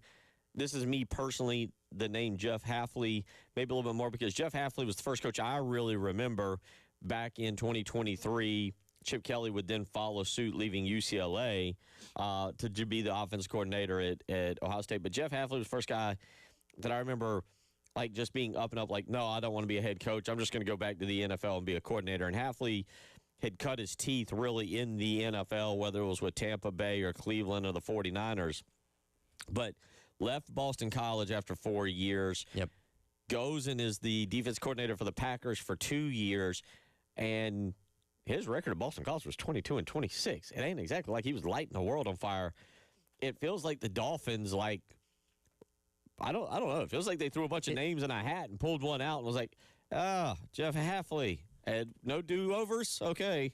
I see people make the Boston College comparison a lot, but it's Boston College, right? You can only be so successful there. To me, now I know things have changed, and Indiana just proved that, the right guy with a little bit of money, you can do anything. but I don't hold being under 500 at Boston College as like, well, he's definitely going to fail in the NFL, right? And then you mentioned he had a little bit more of a longer track record in the NFL from his time at some of those previous stops. Again, did a good job as the Packers defensive coordinator. How he is leading a group is the big question, because like Mike McDaniel was a fine coach when things are going well, when they're winning and scoring 50 points a game and all that kind of stuff. But as soon as cracks started to show, Mike McDaniel proved he couldn't lead a group, couldn't lead a team of men, and that's where it all fell apart. So I think that's my biggest question for athletes. Can you just be a leader for this group of guys that Mike McDaniel seemingly wasn't? Tom O'Brien is, golly, man. I was trying to think back to Tom O'Brien, and I didn't really. By the way, going to Boston College, I was going to tell you, I was going to be like, no, Boston College, you can have success. Tom O'Brien was 120 and 75. Tom Coughlin was only there for 3 years and was 35 and 21 and pretty good. But I didn't realize how many coaches Boston College has been through since Tom O'Brien. Not to go down a very odd path, but Yeah. because I got to admit, Matt Ryan, Boston College, like, I always knew them as a very solid program, well, kind of an up-and-coming program, and I'm a little shocked that they've been through so many coaches. But you see that, again, we'll kind of go with that. I'm kind of a person who particularly is like, that's not a good hire. I don't think that'll work. Let's go on to the Tennessee Titans. You've got Cam Ward there, Robert Saleh. Again, feels like a retread instead of going out and finding. It felt like several years ago the league looked around, and part of it was what was it? Who was it? Was it what was the tree? Whose tree was it that they shook with Shanahan and McDowell and you had the four coaches that were all on the same staff? McDermott, I believe, was on there. Not McDermott. So the guys that were under Rivera with Washington. Is that what it was? Yeah. No, not Rivera with Washington. Dang it. Yeah. Who was? I don't remember what the tree got shook. Yeah. And all those coaches fell out of it, and they've by and large been very successful at what they've done. But it was Kyle Shanahan, and you go so forth and so on. But with that being said, it feels like we didn't shake any trees. We just looked right at Robert Saleh and was like, yeah, you. Oh, Mike Shanahan. Mike Shanahan. That was when Mike Shanahan was with Washington. But yeah, there's trends in the league where like certain, like Sean McVay's head coaching tree the past couple of years gotten shook pretty hard. We say, oh, you were associated with that guy. Well, you're going to be our head coach. And to me, like, Saleh didn't work out with the Jets, dysfunctional franchise. Titans a little less dysfunctional, but still they have a lot of problems. So I'm like, I don't know how successful it's going to be because there's a lot of building they need to do down there. I don't know. I don't know if that translates personally. I don't either. I don't think that's a very good hire. Look, we'll see what happens. I agree. I think the Titans have upside. I mean, that's a great passionate like fan base and everything, and love. I've been to Nashville, never been to a Titans game. I've seen them have success. I just don't know if that's in particular the fan base there the coach that gets them over the top. We'll continue talking about this and get into a few other topics as well as we roll along. In particular, staying in the NFL and the Buffalo Bills. Now, the most attractive job in the NFL? Or is that franchise falling apart? No, still attractive. 17 makes it okay. Covers up a lot of things. Got to have some surgery. We'll see. We'll talk about it. You're listening to the Halftime Show.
51.3 million viewers. Tyler Head. The most watched Saturday NFL playoff game ever, the most watched Saturday telecast on any network since the 1994 Winter Olympics. That was the numbers for the Denver Broncos and Buffalo Bills on Saturday. It is absurd in an era where, like, cable television is dying, people are cutting the cord, all that kind of stuff. The NFL just bucks every single trend across sports leagues too. Every other sports league is dealing with ratings being down and trying to find viewers. Like the NFL, no. They're like, we could give you the Browns and the Titans on a random Thursday night, and 30 million of you are probably going to watch that game. That's how starved we are for football. You talking about now? Yes. Okay. All right. Because, see, I go back. I want to be clear on that because I go back to my Tuesday argument or whatever about, or maybe, Tuesday about, like, I don't even know I'll just off the top of my head, I can't remember if this is even possible. If a Browns-Titans playoff game on a Saturday night, how that would fare against the national championship game. That's probably not pulling that, but well, no, it's still going to pull a high number. You see what I'm saying? Because when you talk about going head-to-head. But and as soon as you said Browns-Titans, I'm like, because the other day I was trying to think of, like, what's the worst NFL matchup I could give you? Throw the Raiders in there. There's some bad ones. No, the Raiders, when they're good, I think get your attention. Sure, yeah. More I got to think of when somebody's good who gets your attention. More of a brand. But anyway, with that being said, the Bills and the Broncos, number one, it was an incredible game. It was an absolutely phenomenal game, back and forth. I was down in Foley, and man, I tell you what, Tyler, it was not a home base for Denver or Buffalo. But going for Taste of Folly, if you've never been, it's a great little event. You go up and down the little main street there, and you can go to the different establishments. Every TV, every person was glued to that game. Yeah. And we ended up at Catch 23, and I guess just because of where we were at, it was more Bills fans than Broncos fans. So at the very end, it was a very sad establishment, and I had balled in, and I put out a little video at that point that basically said that this is it for the Bills. I think the window's closed. I'm saying it now. I could be wrong. Save this for freezing cold takes or replay it in a few years. Maybe the Bills win. I think the window closed, and then you fire your coach Sean McDermott. Josh Allen has to have surgery, and it's not significant surgery, mind you. I mean, this isn't like, oh my God, he'll never throw a football game. I think, sure, to use a comparison, and I hate to do this because the story's now be getting a little bit played out like, oh my God, Carson Beck at Georgia nearly had his arm torn off, and he lost his love for football, but thank goodness he recovered, and he felt like he's living homeless in a box, all those things. All he had was that Lamborghini to drive around in, and this isn't Josh Allen's injury is not like he'll be fine. Yeah. But it to me, it felt like, all right, this is all done. This is all the Bills. Like I said, blow it up. I say blow it up. I mean, Josh Allen will be third. Not that 30's old. I'm 43, so I'm not calling 30 old, Tyler. Yeah. But Josh Allen will be 30 on May 21st. Yeah, and one thing we talked about with the Bills going into this postseason was like, really, it's all Josh Allen at this point. Defense wasn't great this year. James Cook is a fine running back. You don't really have elite pass catchers around you. Like, their success was purely on what Josh Allen could do by putting the team on his back. And unfortunately, on Saturday, he committed turnover after turnover after turnover. They were still in position to win that game. Goes to overtime, obviously, but they end up coming up short. So it does seem like out of the past handful of years, this was the worst team that they were able to take into the playoffs. But when you have the caveat as well of it seemed like finally the path was clear. There was no Mahomes, no Lamar Jackson, no Joe Burrow. Finally, this is the year where Josh Allen doesn't have to run into one of those guys, specifically Mahomes, in his pursuit of a Super Bowl, and you couldn't get past the Broncos. A very good Broncos team with an elite defense, but in the mind of Bills fans, ownership, and all that kind of stuff, that is a game they shouldn't have lost. And that goes back to, we'll hear from the owner here in a second, him saying, my reason for firing Sean McDermott was because we have not been able to get over that hump, and this seemed like the best year to do that. Now, he got hurt. And I don't know if that made it better or worse. I think it made it worse, right? But the other thing is let me say me, not you, not Captain Dave, not anybody else. I'm not ready to give Bo Nix credit. Okay. He's not like Tim Tebow-ish, like, oh, my God, you won to spite him. Yeah. But is that part of it that, like, you had Josh Allen? Right. The optics of that look really bad. They had Bo Nix, who it feels like Bo Nix is just a placeholder for who it feels like. I'm not saying he's a back. He was 26 of 46 and 3 touchdowns and an interception. Like, Bo Nix played fine and he got injured and everything. And but he's not Josh Allen. But you see my point? Like, yeah, I don't know how you feel about Bo Nix as a starting quarterback, but when I see Bo Nix, I'm just like, Bo Nix, obviously the Broncos have an elite defense, which is right, and that's my kind of carried them for a lot of their success this year. It's like, okay, if Bo Nix was put in Josh Allen's position of having to really put a team on his back, would he have brought that game to overtime? I don't know if that would happen. Again, still young in his career. We'll see what happens. But no doubt, Josh Allen is the much better quarterback in that matchup. And it's like the optics of you losing to Bo Nix, it's like that's unacceptable. Well, and again, you can't get rid of Josh Allen unless you trade him. No. Which I don't think is going to happen. So I was like, all right, we got to make a change somewhere.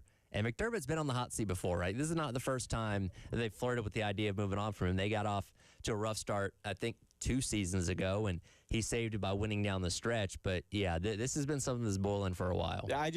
Again, we'll listen to the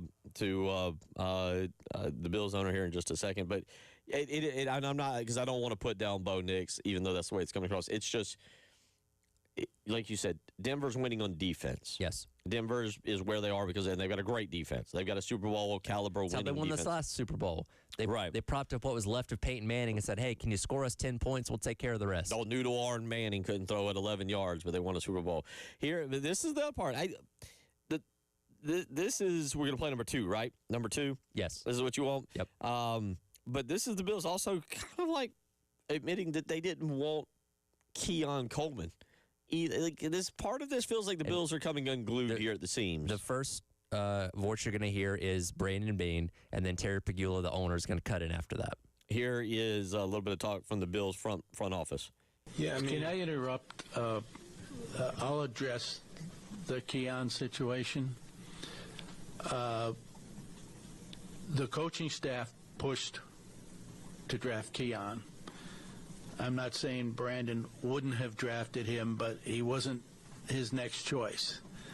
That was Brandon being a team player and taking advice of his coaching staff, who felt strongly about the player. And,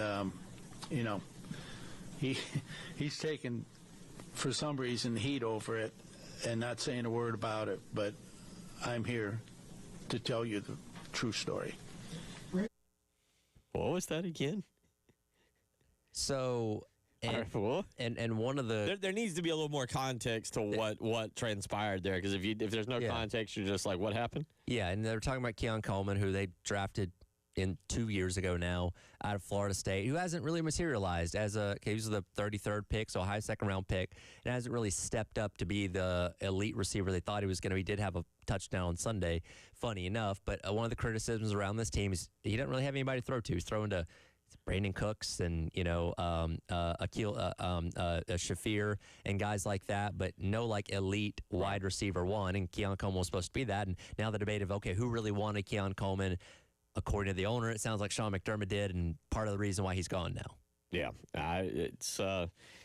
we'll see. I think the Bills are done. And I hate it because somebody asked me yesterday, and I said I was really pulling for them, mainly more so the fan base. I want to see that fan base have success. They've been through a lot. I was really coming into my sports fandom as they were losing Super Bowls, but I was pulling for them. 803-404-6100. We'll come back and wrap up hour number 2. It's the halftime show.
803-404-6100 is how you can weigh in if you want. And we talked about a bunch of things today. And this article just popped up. It's from Athlon Sports. Now, I haven't seen this before. Maybe you have. Okay. This pertains to something you might know a little something about. Okay. This is from Athlon Sports. Athlon is a reputable media outlet. This is not fake. I am not lying. I am not making this up. All right. All right. This came out right before the show started, and it just popped up on my feed. Georgia legend Jake Fromm hints at possible comeback to college football. In what context? It says former Georgia quarterback Jake Fromm seems willing to return to college football. He goes on to give me some of his stats. Started his career as a backup Jacob Eason, but Right. an injury put him into the lineup. He never looked back. I was there for that one. Started 42 games. Started 42 games in 3 years. Led Georgia to a college football national championship appearance during the 27-17 season. Yep. Goes on to tells me in the article, and I'm getting to the point here that you're going to. He departed Athens with a 35-7 record as a starter. Right. Won SEC championship in 3 appearances. He skipped his senior year. He did. He declared for the 2020 draft. He's now a client advisor at an insurance brokerage. On Wednesday, however, that'd be yesterday, he took an X-ray on what appeared to be a bit of a tongue-in-cheek openness to returning to as a college football player. And basically said with college basketball now having players come back for a year. And because, again, this story, if you haven't seen the story of what is occurring in college basketball, and we've kind of ignored it here, you and I have, but it's gotten out of control now where you've had 2 players be drafted. Yes. And played in the NBA and more in particular the G League and have now come back to college. I can't pronounce James Najee with Baylor. And I believe it was Charles Badonko, something like that. Yeah. That's coming back to Alabama, who we will see in a couple of weeks, by the way. You will see a former NBA player. For South Carolina, you will see a former NBA player playing for Alabama in a couple of weeks. Going to probably be playing on Saturday because he just got back to campus, I think, yesterday or whatever. I think he played a G League game as recently as the other day or something like that. Like he's fresh off of playing in the And G there are League. a lot more players. There are a lot more players. I can't remember the player last night that I read about. I can't remember. There's a guy in the G League, a point guard I'd never heard of until last night that basically went straight to the G League. It goes on to say at 27, Fromm would be one of the older players in the sport, even when we consider the COVID year players, but it would be quite a story if he does indeed push for this. Yeah, and look, it's not. And again, let me repeat this. If I had read this, like, I don't know, you make up some, website, I don't know. There's a bunch of goofy websites out there that just write stuff. Athlon Sports is what I would go down as a pretty reputable website in terms of putting stuff like this. So if this is being serious, If this is being serious. I'm sure there's a pathway where he's not outside the realm of pulling this off. Now, I think about it more of like, because again, we're seeing guys go from the G League back to college football. Like, could you get guys that are on practice squads making like league minimum go back to college football? Maybe. Like, I could see stuff like that happening because most NFL contracts, you're going to be making a substantial amount of money that's not going to sway you back to college football. It does. There is a part in here from it says an anonymous attorney. Well, I don't know why an attorney feels to be anonymous. Maybe one of y'all can explain that to me. But it says the main difference between Fromm and players like Najee, the Baylor now basketball players, the fact that Fromm actually saw action in the NFL, whereas Najee and others never received an NBA contract. Right. There is that's what I'm like. But as we wrap up this hour, it shows you now that there's a lot of people looking at the NCAA Oh, yeah. Much like a lot of people looked at the abominable snowman in the Rudolph the Red-Nosed Claymation movie when he didn't have his teeth. Yeah. Yeah, you're right. And again, this may be a joke for now, but somebody's going to give the serious consideration like, hey, wait a minute. I might be able to go back to college football and do this again. If it was an athlon, I wouldn't mention it. If it wasn't what I will again refer to as a reputable, and Rusty Manziel, who I know very well and works for Georgia, has got a tweet out from yesterday on it. But now his is more about just saying, what if he tried to do this? Yeah. Just keep an eye on what people are about to try and do to the NCAA. Could get hairy. Hour 3 on the way.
20 years ago today, I just saw this. I did not know this. We got 3 TVs here in our studio, and I'm an NBA fan. I get more into it post like Valentine's Day and coming down the stretch. A lot doesn't actually matter till the playoffs start anyway. Yeah. So you're not the only one. It's kind of like last night. I felt like, well, number one, I didn't know they were doing this last night until I think we had a CBS Sports Minute or whatever it is they do. And they were talking about the Cavs and the Hornets and trying to make that a rivalry. Yeah, they have this new rivalry week thing that they're pushing, and there's a lot of matchups. You're like, I don't know what the rivalry is here. I thought NBC. I think it was NBC last night. Just wanted to punish a bunch of people. I think it was ESPN last night by showcasing the Cavs and the Hornets. Yeah, like I wasn't sure why that game was on TV. Austin, my son, and I both looked at it and we're like, it's going to be a bad night on television. Yeah, not off a good start. There's Bob's Burgers on. I think we ended up watching, we ate dinner, myself and him and my daughter. I think we ended up watching, what was it, Ugliest House or something on like one of the HGTV. Yeah, there was nothing on. And Cavs Hornets, I was just like, what did we... When you're having to get into the HGTV range of channels, you know you're desperate. I was last night just kind of in the mood of like, man, what did we do as a country to deserve having to see Cavs Hornets on ESPN? But so I don't get into the NBA until about after the All-Star break, and so forth and so on. So I don't really, kind of follow it. But 20 years ago today, January 22nd, 2006, was Kobe Bryant's 81-point game. And I'll admit, for some reason of late, I have gotten into Kobe Bryant more. He pops up on some videos that I watch and hearing him talk and everything. And that is another player that I feel like I'm going to speak for myself again. I did not appreciate in the manner that I should have when he was playing. And I feel like I wish now I had watched him more just regularly if he'd have been on television, just tuned in to watch. There are some players, and I think a lot of people may end up feeling the same way about LeBron or may feel the same way about, Mahomes when he's done playing, Tom Brady when he retired, of like, they're so good they're at that next level. It's almost like, of course. Like, you almost don't feel compelled to watch them because you know just how good they are, where when their career ends, you may be like, I wish I would have sought out more of their games just to witness how great they were or how great they are. You know what I mean? But I don't even know, I hate to say it like this, I'm not 100% sure that I say that about everybody. Like Tom Brady and Peyton Manning, and I wish I could go back and watch a few more games here and there. But if there's somebody in time you could go back and watch, and I'm going somewhere with this, by the way. All right. Setting up for our next segment in the South Carolina Athletic Hall of Fame. But if there was somebody you could go back in time and watch them play, and I got two. I got two. I got three, and they're NBA players. But who do you have three, or do you want me to go first while you think about it? You can go ahead. Yeah. Well, Kobe's one of them.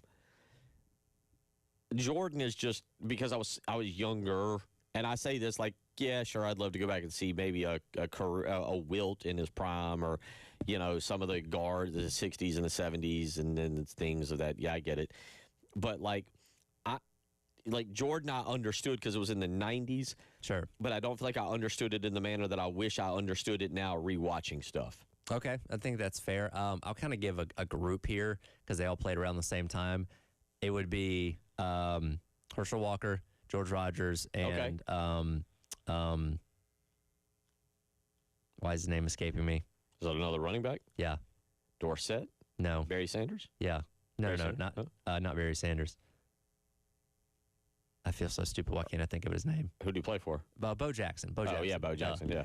But those three guys, again, all played around that late 70s to early 80s time in college football when you just had just dominant running back play. Like, they were their respective teams. And again, I've seen highlights and, old games and stuff like that, but witnessing that in real time, and I get it, most of those games weren't on TV, so you had to have a ticket to see a lot of them.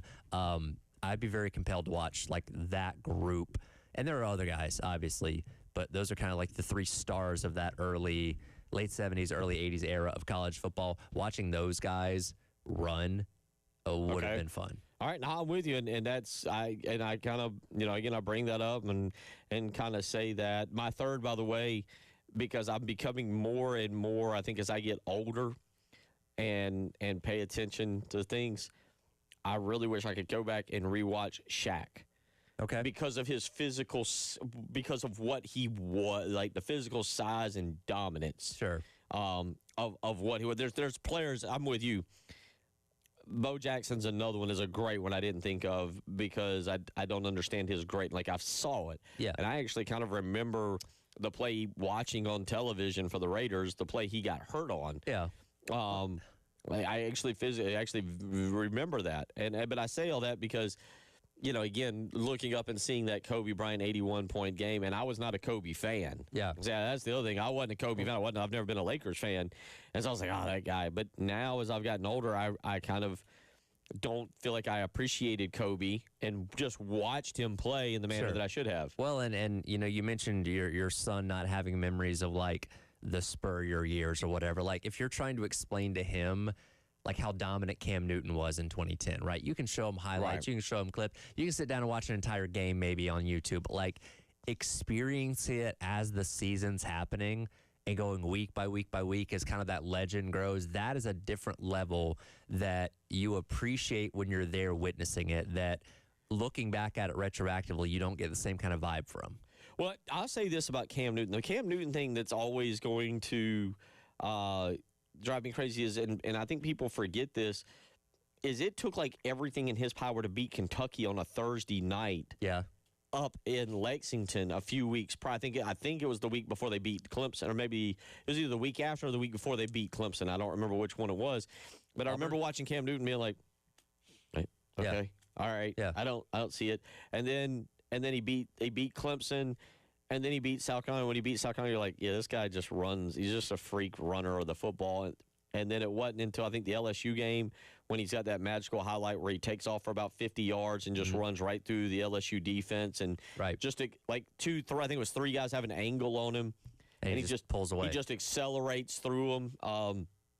But I say all that because as I look up and they do that, and then it makes me think, where do we stand with appreciation of the Steve Spurrier days now as we get ready to talk about him in a few minutes with Jim Corbett at South Carolina Athletic Hall of Fame? I think it's one of those things with him, especially when you're in the midst of that run of the 3-11 win seasons, where I think you get kind of comfortable, right? You're like, oh, this is just who we are now.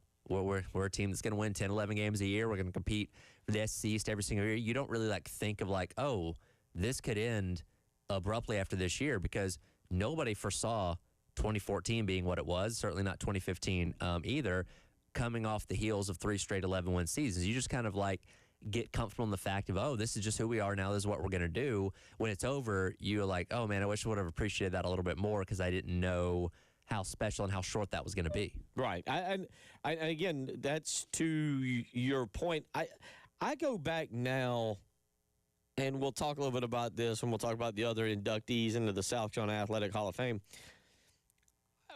It happened so quickly, Tyler, and you weren't really around here for it. Because I watched it. I saw plenty of it. But here's the thing about it is, you have this. You beat Clemson in 08 to get to 6-6 or 7-5, excuse me. And there's all this excitement, hoopla, and it's kind of like, hey, we've turned the corner. We beat them. We thumped Clemson. Yeah. Gilmore was great. Alshon was great. Gilmore throws the long pass to Alshon. Kenny Miles that day was fantastic. And it was just this magical. It was a noon game, and the weather was great. C.J. Spiller ran the kickoff back. It's amazing Shane Beamer didn't. Well, they kicked it to him, and we tackled him. And we tackled him, and I was like, if they kick it to him again, I'm leaving the stadium. They kicked and he ran it back. Yeah, and I actually walked to the door of the stadium. I was in the zone, and then was like, this is stupid. I better stay in my seat. But I don't know if people remember this, because then we all went down to Birmingham, and I literally mean all. We all. About 35,000 of us went to Birmingham. And as you know, and basically I think we've gotten to the point in life now where even people that didn't go say they went. Yeah, it's a shared traumatic experience of it was cold. Well, they ran out of pizza. Ran out of pizza. The whole area is a dump. Yeah, I mean, it's an absolute dump. You were sitting in the shade, so you're even colder. Yeah, and then you got thumped in the game By UConn. by UConn. You didn't get beat. Like, they had gotten beat by Iowa, I think, the year before badly down in Tampa, but it was Iowa. And Sean Green ran for like 8 million yards. I'm just gonna start saying I was at the PapaJohns.com Bowl too, and see how long I can go. Yeah. Until people are like, wait, no, you weren't. Yeah. Yep. No, everybody. It's just no. shared experience. We're all there. Yeah, we're all there. There was, The stadium only held 30. It's much like Wilt Chamberlain's 100-point game. What that the arena only held, I don't know, like 6,000. 6,000 people, but there were 800,000 people that claimed to be there. Type thing. Yeah, that's what it is. Everybody all of a sudden has a story that was there, but I say that because all that euphoria of beating Clemson ended so abruptly. Yeah. That's how bad the Birmingham Bowl was. That is how bad it was. Now, they signed Marcus Lattimore a month later. I officially signed him 2 months later, around January 28th, is when he pulled the hat out of the bag at the church up in the upstate. But it ended so promptly. And then you circle to the next year, and it's like, well, we got this young guy named Marcus, and, okay, we brought in Ace Sanders, and here's this guy named Connor Shaw, and, okay, you're like, and they played Southern Miss on a Thursday night, and you beat them really bad. But it was the next week where you beat Georgia, and Marcus ran for so many yards. But even as you beat Georgia, you're not like, this is going to be wild and crazy. And quite frankly, again, that team went 9-5. It took a couple years for them to ascend to that highest level. And, you had the 2010 season where you won the SEC East and played Auburn in the rematch in Atlanta. But then the next year, it's when you just locked on to being an 11-win team and lasted for a couple years. So I think maybe the slow building of it, too, also was kind of like you didn't see it coming maybe until you're already there.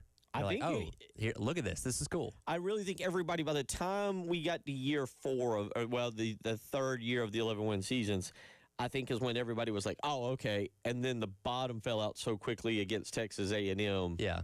It wasn't a steady decline either. It's like you get smacked in the face, you're back to being a 500 team, and then Spurrier's gone, halfway through the next season. Quick. We'll talk about that. Jim Corbett with the South Carolina Athletic Hall of Fame. There's a lot of great people going in, not just Steve Spurrier, but a lot of great people going into the South Carolina Athletic Hall of Fame. Let's give them all their props. We'll do that when we come back. You're listening to the Halftime Show.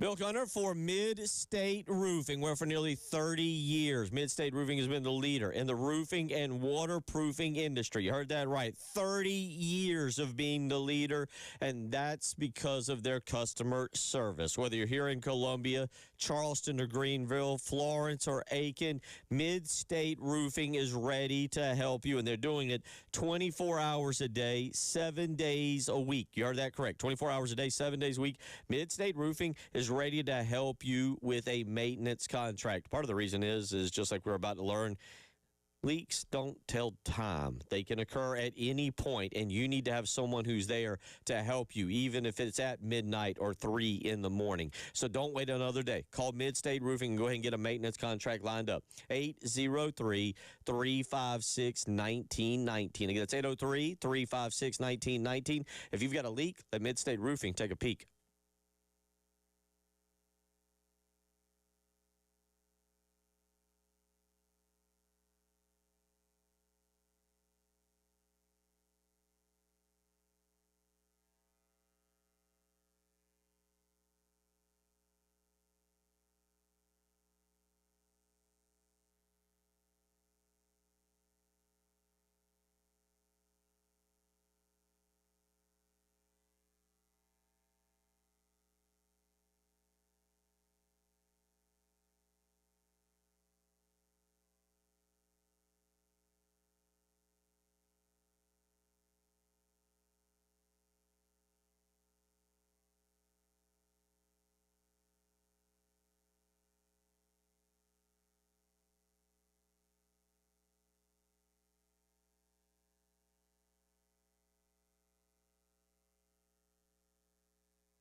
Thursday afternoon, 2:18, as we cruise along, and joined now to talk about one of the more exciting events in the state of South Carolina, definitely one of the more prestigious events, is the South Carolina Athletic Hall of Fame. And joining us to give a little background to talk about this year's ceremonies, Mr. Jim Corbett. And Jim, welcome in today. Sorry you're doing it on a day that, well, at least this one's warmer than the ones we have coming up, that's for sure.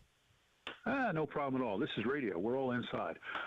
Appreciate the opportunity to be here, Bill. It's kind of fitting. I just talked to one of the legends of radio in Columbia, David Dare, who I've known a long time, talked about some more legends in sports, something we all hold dear, with the South Carolina Athletic Hall of Fame induction and banquet on May 18th. And I appreciate the kind words you said. It really is a great event, and a lot of people. We have anywhere from 900 to 1,000 people who come to the Columbia Convention Center, and it's just a great time. Someone you actually know, I said, hey, I got a ticket. You want to come? About 4 or 5 years ago, he came. He says, I'm coming this every year from now on. So it's a great class, too. I know you had a chance to look at it. Isn't that a bunch of All-Americans and All-Stars on that list? It is, and I tell you, we'll get to that in just a second. Tyler wants to say something as well, but I would be remiss what you're saying about y'all doing it, and give a shout out. We did this a little bit earlier, but to the one and only Tommy Moody, who this meant so much to. Tommy, days I would come in here and he would be prepping, and we would be remiss. Obviously, you've got a great list of people that you're going to honor, but certainly just at this time when you mention it, thinking of the one and only Tommy Moody, who, again, this meant so much to, and he was so thrilled to be part of y'all's organization. I am so happy you brought that up, because he was such a mainstay, and, you get caught up with events, and then, a couple of weeks from now, I'd probably say, Tommy's not here. And he was the type of guy who said when Bob Fulton passed away, he organized all the Hall of Fame members, not just Carolina people, but all the Hall of Fame members to wear their jackets, their Hall of Fame jackets to the funeral and to the ceremony for the celebration of life. And he was just that kind of guy. And you're right, he just loved this because he loved the lessons of sports and the accomplishments and the excitement that goes with it. It's still a little bit starstruck when you walk into the banquet. And a few years ago, Art Wisnett was inducted as a basketball player from USC. Guess who his grandson is? Dustin Johnson. Who was at the banquet? Dustin and Paulina, the mother of his child, and his little boy was there. And you just run into people like that. You bump into George Rogers, and you're like, that's George Rogers. He won the Heisman Trophy, and you can talk to him. You can talk. He'll talk to anyone, as you know, and other people. It's just he just enjoyed that part of it, and he was a part of it. And we miss him. We do miss Tommy Moody. Yeah, we certainly do, and I enjoyed getting to know Tommy Moody for the short period of time that I did, before he unfortunately passed away a couple years ago. As we look into this class now, of course, we were talking earlier about Steve Spurrier and what he was able to do here at South Carolina. I know it's not a one-to-one comparison because Cignetti did win the national championship with an undefeated season a couple days ago with Indiana, but I think you can look similarly at what Spurrier did by taking over a program that didn't have a rich history and kind of taking him to a height they'd never seen before. Again, didn't get him all the way to the mountaintop, but, nobody would have ever thought Carolina would be a program capable of winning 11 games and going to big bowls and competing for the SEC and all that kind of stuff before Spurrier, really came in here and proved it was possible. He was really, South Carolina's best football coach ever, and he did it the old school way. Curt Cignetti is another old school type coach, and he just did a fantastic job. But, Spurrier didn't have the luxury of NIL. He had Steve Spurrier. He said, we can do this, we can do this, we can do this. And look at all the great defensive players he attracted here. Clowney, was just one of them. Gilmore, you think, and as you look back at those years, when the 11-win teams were winning, the defense was leading the way some years. And people would say, well, why aren't we scoring 50 or 60 a game? And the answer was, Gamecocks are winning. And I don't want to say he put South Carolina football on the map. That's not fair. But he brought it to a level, like you said, it had never been before. And he's a fitting and deserving inductee. And, so is the other USC person. It's Andrew Province, who, again, played football here. And he was like at the opposite end of the spectrum. He graduated in 1982. I know you were just about born then, but 1982 was a 3-8 season, and he made first-team Sporting News All-American, third-team AP as a defensive tackle. And someone had to remind us that back then the Sporting News team was voted on by the coaches who knew who he was. And, Andrew was a great person. He played, 5-6 years in the NFL too, with the Falcons included, which is great for him because he was from Savannah. But that man, he was a defensive tackle, and he still has the third highest season high sack total in program history. He's still second on the all-time sack list as a defensive tackle. So, he's great, and he's getting deserving recognition. And Spurrier is on the other end of the spectrum, but everybody knows who he is. But we're just glad that they're going to be able to be here on May the 18th, and we'd love for all the USC folks to come out and see them and congratulate them and to rub shoulders with other people like the friends of Tommy Moody. You can call them the other board members. Again, it is the South Carolina Athletic Hall of Fame banquet. You just heard Mr. Corbett mention it, May 18th. It is the largest annual celebration of Palmetto State's sports stars under one roof. The tradition of recognizing past inductees, the Walk of Legends, is one of the highlights. Tell us about this Walk of Legends. Well, it's really neat. All the people who are inducted in the Hall of Fame get a blue coat, and we ask them to come back and wear the coat. And everybody who shows up will be introduced first to show where we've been, and then the members of the class are introduced, and then, of course, we go through the ceremony and they get a chance to speak. And, little things are important. Bobby Cremins and Skip Harlica always walk up together. They almost always come because Bobby thinks it was his teammates who helped him become what he is. Little things like that are things you really like. Casey Manning is on the board. He's also a former president, and he's a member. Jeff Grants and Rick Sanford are on the board, and they are members. So, it's kind of neat to ask them, well, why are you wearing the blue coat when you're on the board? Or why are you, doing this? And they're on the board and they're members. And, it's a fun thing to see all the guys, and they like to be there to get a little bit of recognition too. Don't be fooled. Athletes still like to be recognized for what they did. And it's just a neat part of the ceremony. We've gotten to the point where we're taping it, and we'll show it afterward, and we might live stream it if we have a sellout. And it's just a great production. Like I said, my friend Barney, who said, I'm going back to that every year from now on. And I think it's just a great thing to do. When you look at this list of inductees, again, Spurrier, somebody that everybody is going to know pretty easily, who's somebody that you think more people should know about, that you're excited for them to have their story told as they're inducted here in a couple months? Well, I'm going to go through everybody, but I did mention Andrew. Andrew Province was in school when I was in school, and I literally remember him making a tackle or two on his knees. And the reason I remember is because when I was at the Gamecock at the time, and they had those pictures lying around of the games, what happened. I remember seeing that picture. Somebody posted on the wall. So Andrew's great. This lady named Saudia Roundtree played basketball at Georgia, and she was the 96 National Player of the Year, and she led Georgia to a national runner-up finish soon after that. Amber Campbell is Coastal Carolina. She's track and field. She's a hammer and weight thrower, 3-time Olympian. Not just a 5-time All-American, 16-time Big South champion, but 3-time Olympian. She's got the highest ever finish by an American woman in the hammer and weight throw. Jim Davis, the basketball coach, women's basketball coach at Clemson, we've heard about, but we forget about how good he was. And, same thing with, Brian Barnes, the baseball player at Clemson. He had the most wins in a season, most strikeouts in a season in the ACC history. He set the ACC career record in strikeouts, 4th best in college baseball history, ACC Player of the Year and ACC Tournament MVP in 1989. And he's in a bunch of Hall of Fames, too. Brian Barnes and he said, yeah, I remember him.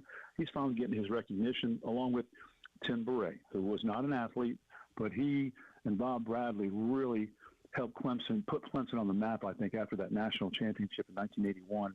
They ran the sports information department, and Tim is just a one-of-a-kind person, and that's why he's in the Hall of Fame, because of his contributions to the sport.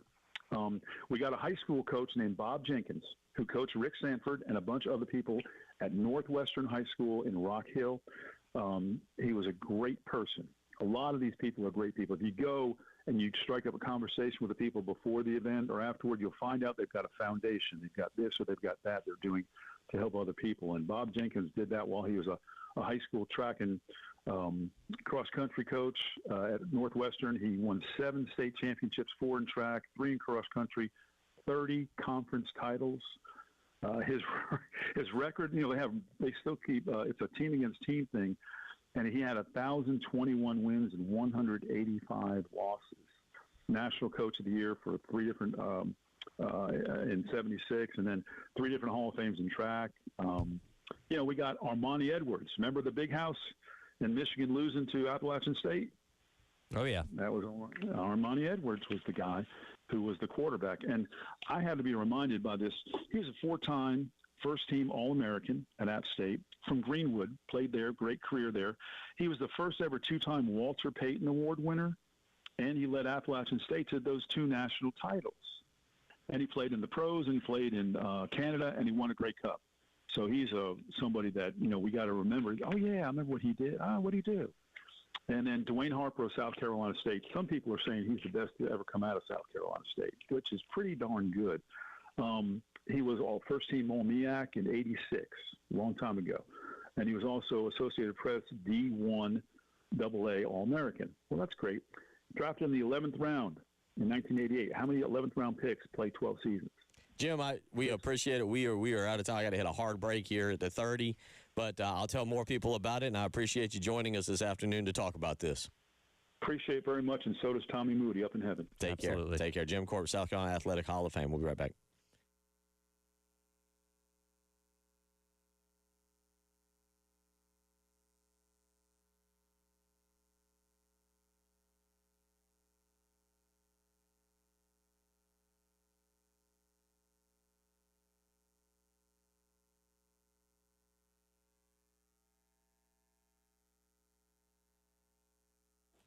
Bill Gunner from Mid-State Roofing. That's right, Mid-State Roofing. Well, you've seen the weather coming along. It could be a little bit of a situation coming up. I hope your roof is ready. Whether it's your home or your business, Mid-State Roofing has been there for 30 years, ready to help families just like yours and mine. Make sure that we do not have any issues. So give them a phone call today. 24 hours a day, 7 days a week. They're ready to help you get your maintenance contract lined up. 803-356-1919. Again, that's 803-356-1919. Again, it doesn't matter when you give them a call. You can call them at 1 a.m. if that's what's necessary, and they'll have an on-call technician ready to help you. Or you can call them during regular hours, and they'll speak with a Mid-State Roofing employee. Whenever it is that you need Mid-State Roofing, they are there for you. That's why they've been the leader for over 30 years. 803-356-1919. Tell them Bill Gunner sent you.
Thank you again to Mr. Jim Corbett for joining us there, the South Carolina Athletic Hall of Fame. And that banquet, again, will be on May the 18th. And that's such a great event. And, again, RIP to our buddy.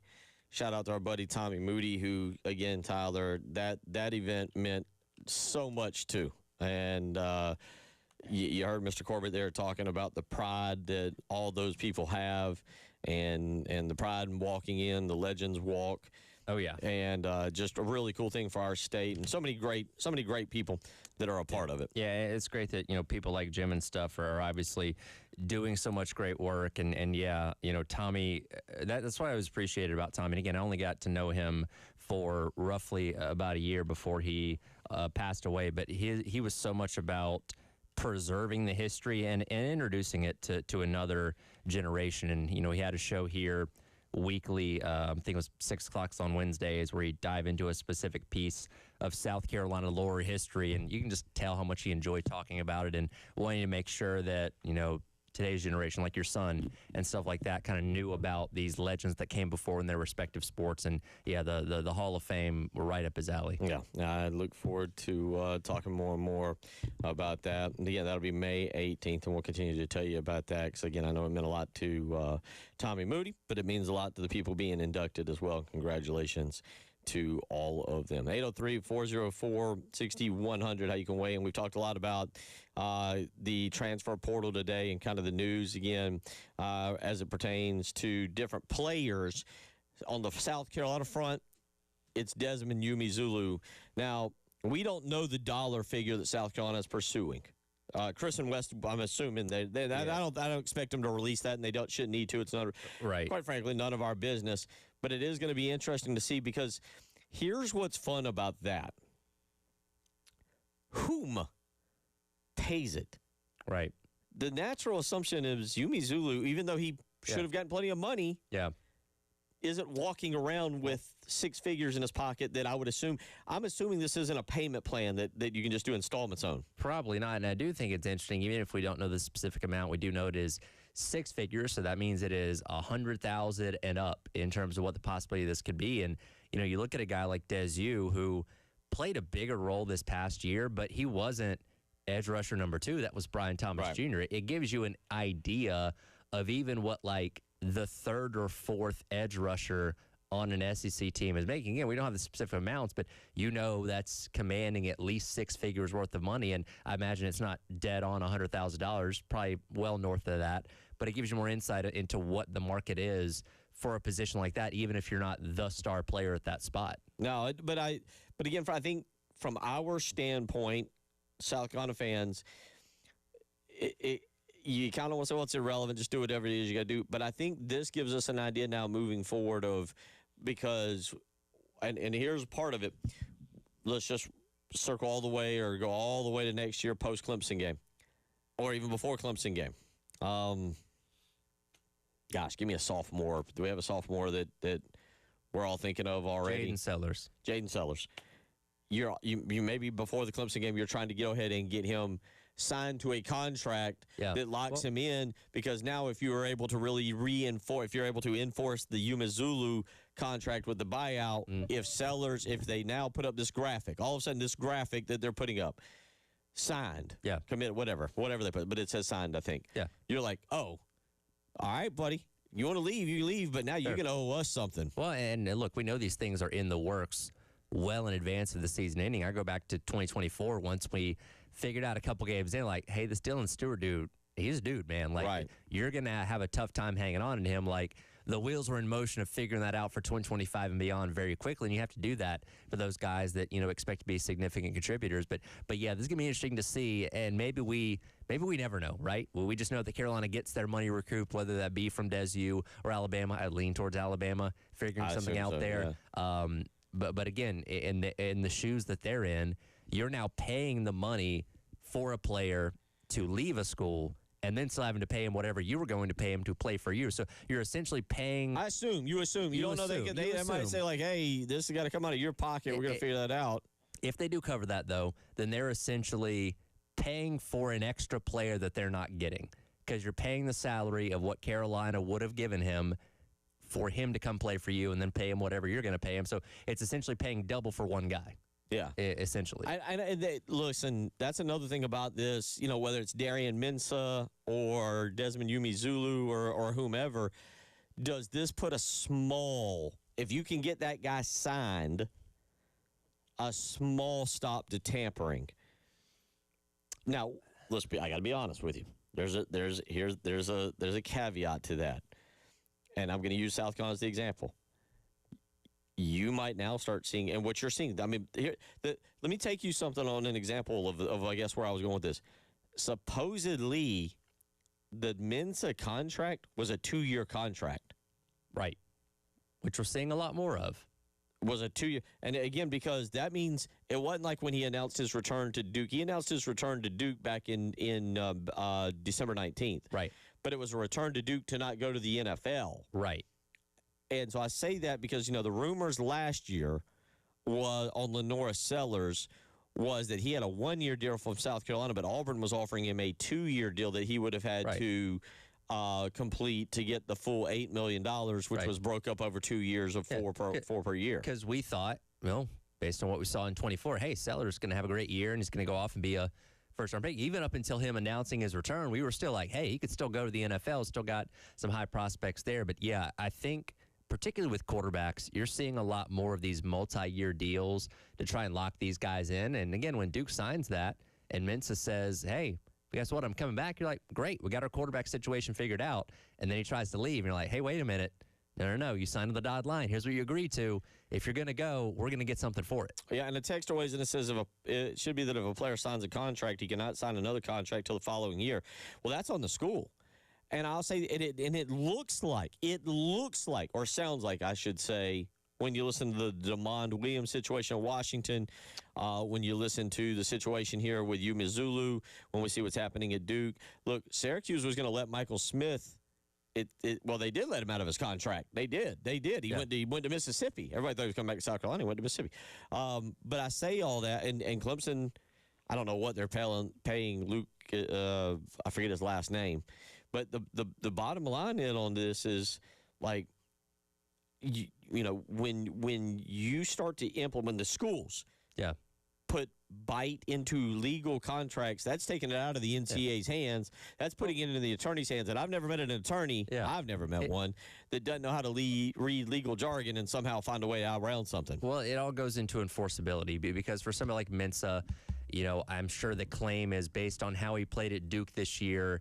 His attractiveness on the open market for quarterbacks is higher than it was when he signed that contract. And it's like, okay, are you now saying Duke is preventing you from earning your highest potential because what they're paying you is not what Miami would pay you? I don't know if that's what's going to happen in court, but I imagine something like this will get brought up. Again, it goes back to how enforceable are these contracts and can these players get out of them? And again, if they can, and Mensah's free to go to Miami, then this opens up a whole other can of worms that opens up another layer of the portal that we weren't expecting. Yeah, and look, I will say this. I think it's a good thing all the way around because I do think we're working slowly toward getting all of this really, truly regulated and being able to put in clear and concise rules. And again, it looks like when you see Duke, when you see South Carolina pursuing a buyout number, it seemed DeMond Williams in Washington. It looks like schools are wising up. Don't know why it took 3 years on it, but wising up to put legal jargon in contracts that say, hey, you're not just going to sign with us, but then turn around and go elsewhere and sign something else. Yeah, this Darian Mensah thing is going to be very pivotal in the next era of portaling players and contracts and all that kind of stuff, unless we inevitably get a CBA, which I don't have high hopes for. Let me throw this just out there real quick, just 20 seconds left. Who's to say right now any recruit you land, you don't throw an NIL contract in front of them that stipulates that they can't do anything for 2 full years, that once they sign that NIL contract, which is not a LOI contract, letter of intent, they're locked in with you. 803-404-6100. We'll wrap it up next.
Oh, thankfully I was trapped out there in the hallway. We were trying to.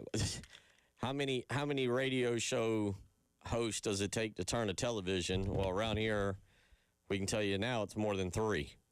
Yeah, I don't know if the batteries don't work or they're not synced up. We've redone everything out there. We have 3 TVs showing random holiday movies that, we're trying to figure that part out. Christmas tree farms. There's Save the Christmas tree farm. Yeah, there's 4 TVs in our lobby, and 2 of them are showing. I think a freeform show called Heartland is what I believe I saw. Another one looked like a Hallmark Christmas movie, and on the 4th TV, there's a dude working on a car.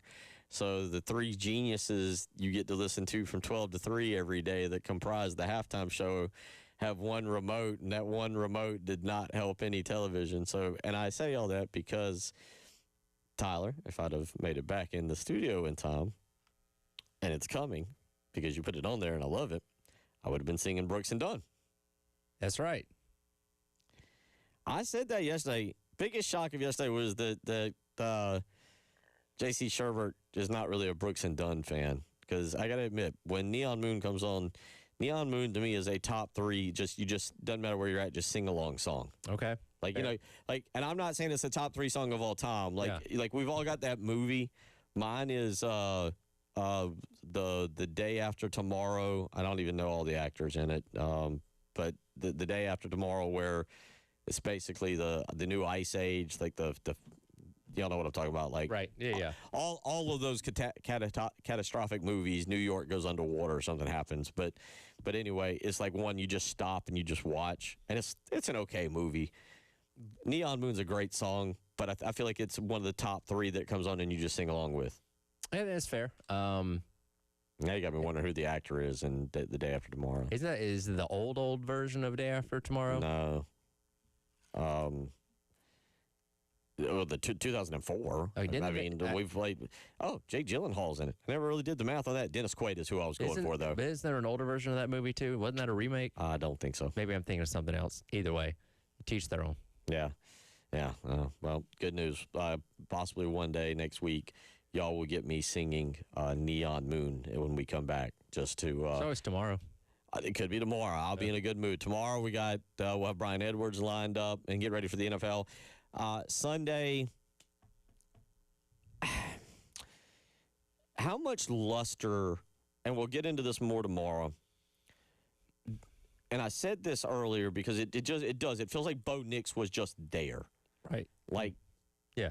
It also feels we've known Bo Nix since sometime around 2004. It feels like when he arrived on the scene. 14 years of college football. Yeah, and he was never great. He was always very good, but he was never great. And he was kind of and he just the first time I hear if I hear Bo Nix's voice tomorrow, maybe if you can find audio, it would be the first time I ever hear Bo Nix's voice. Like, I couldn't tell you what he sounds like.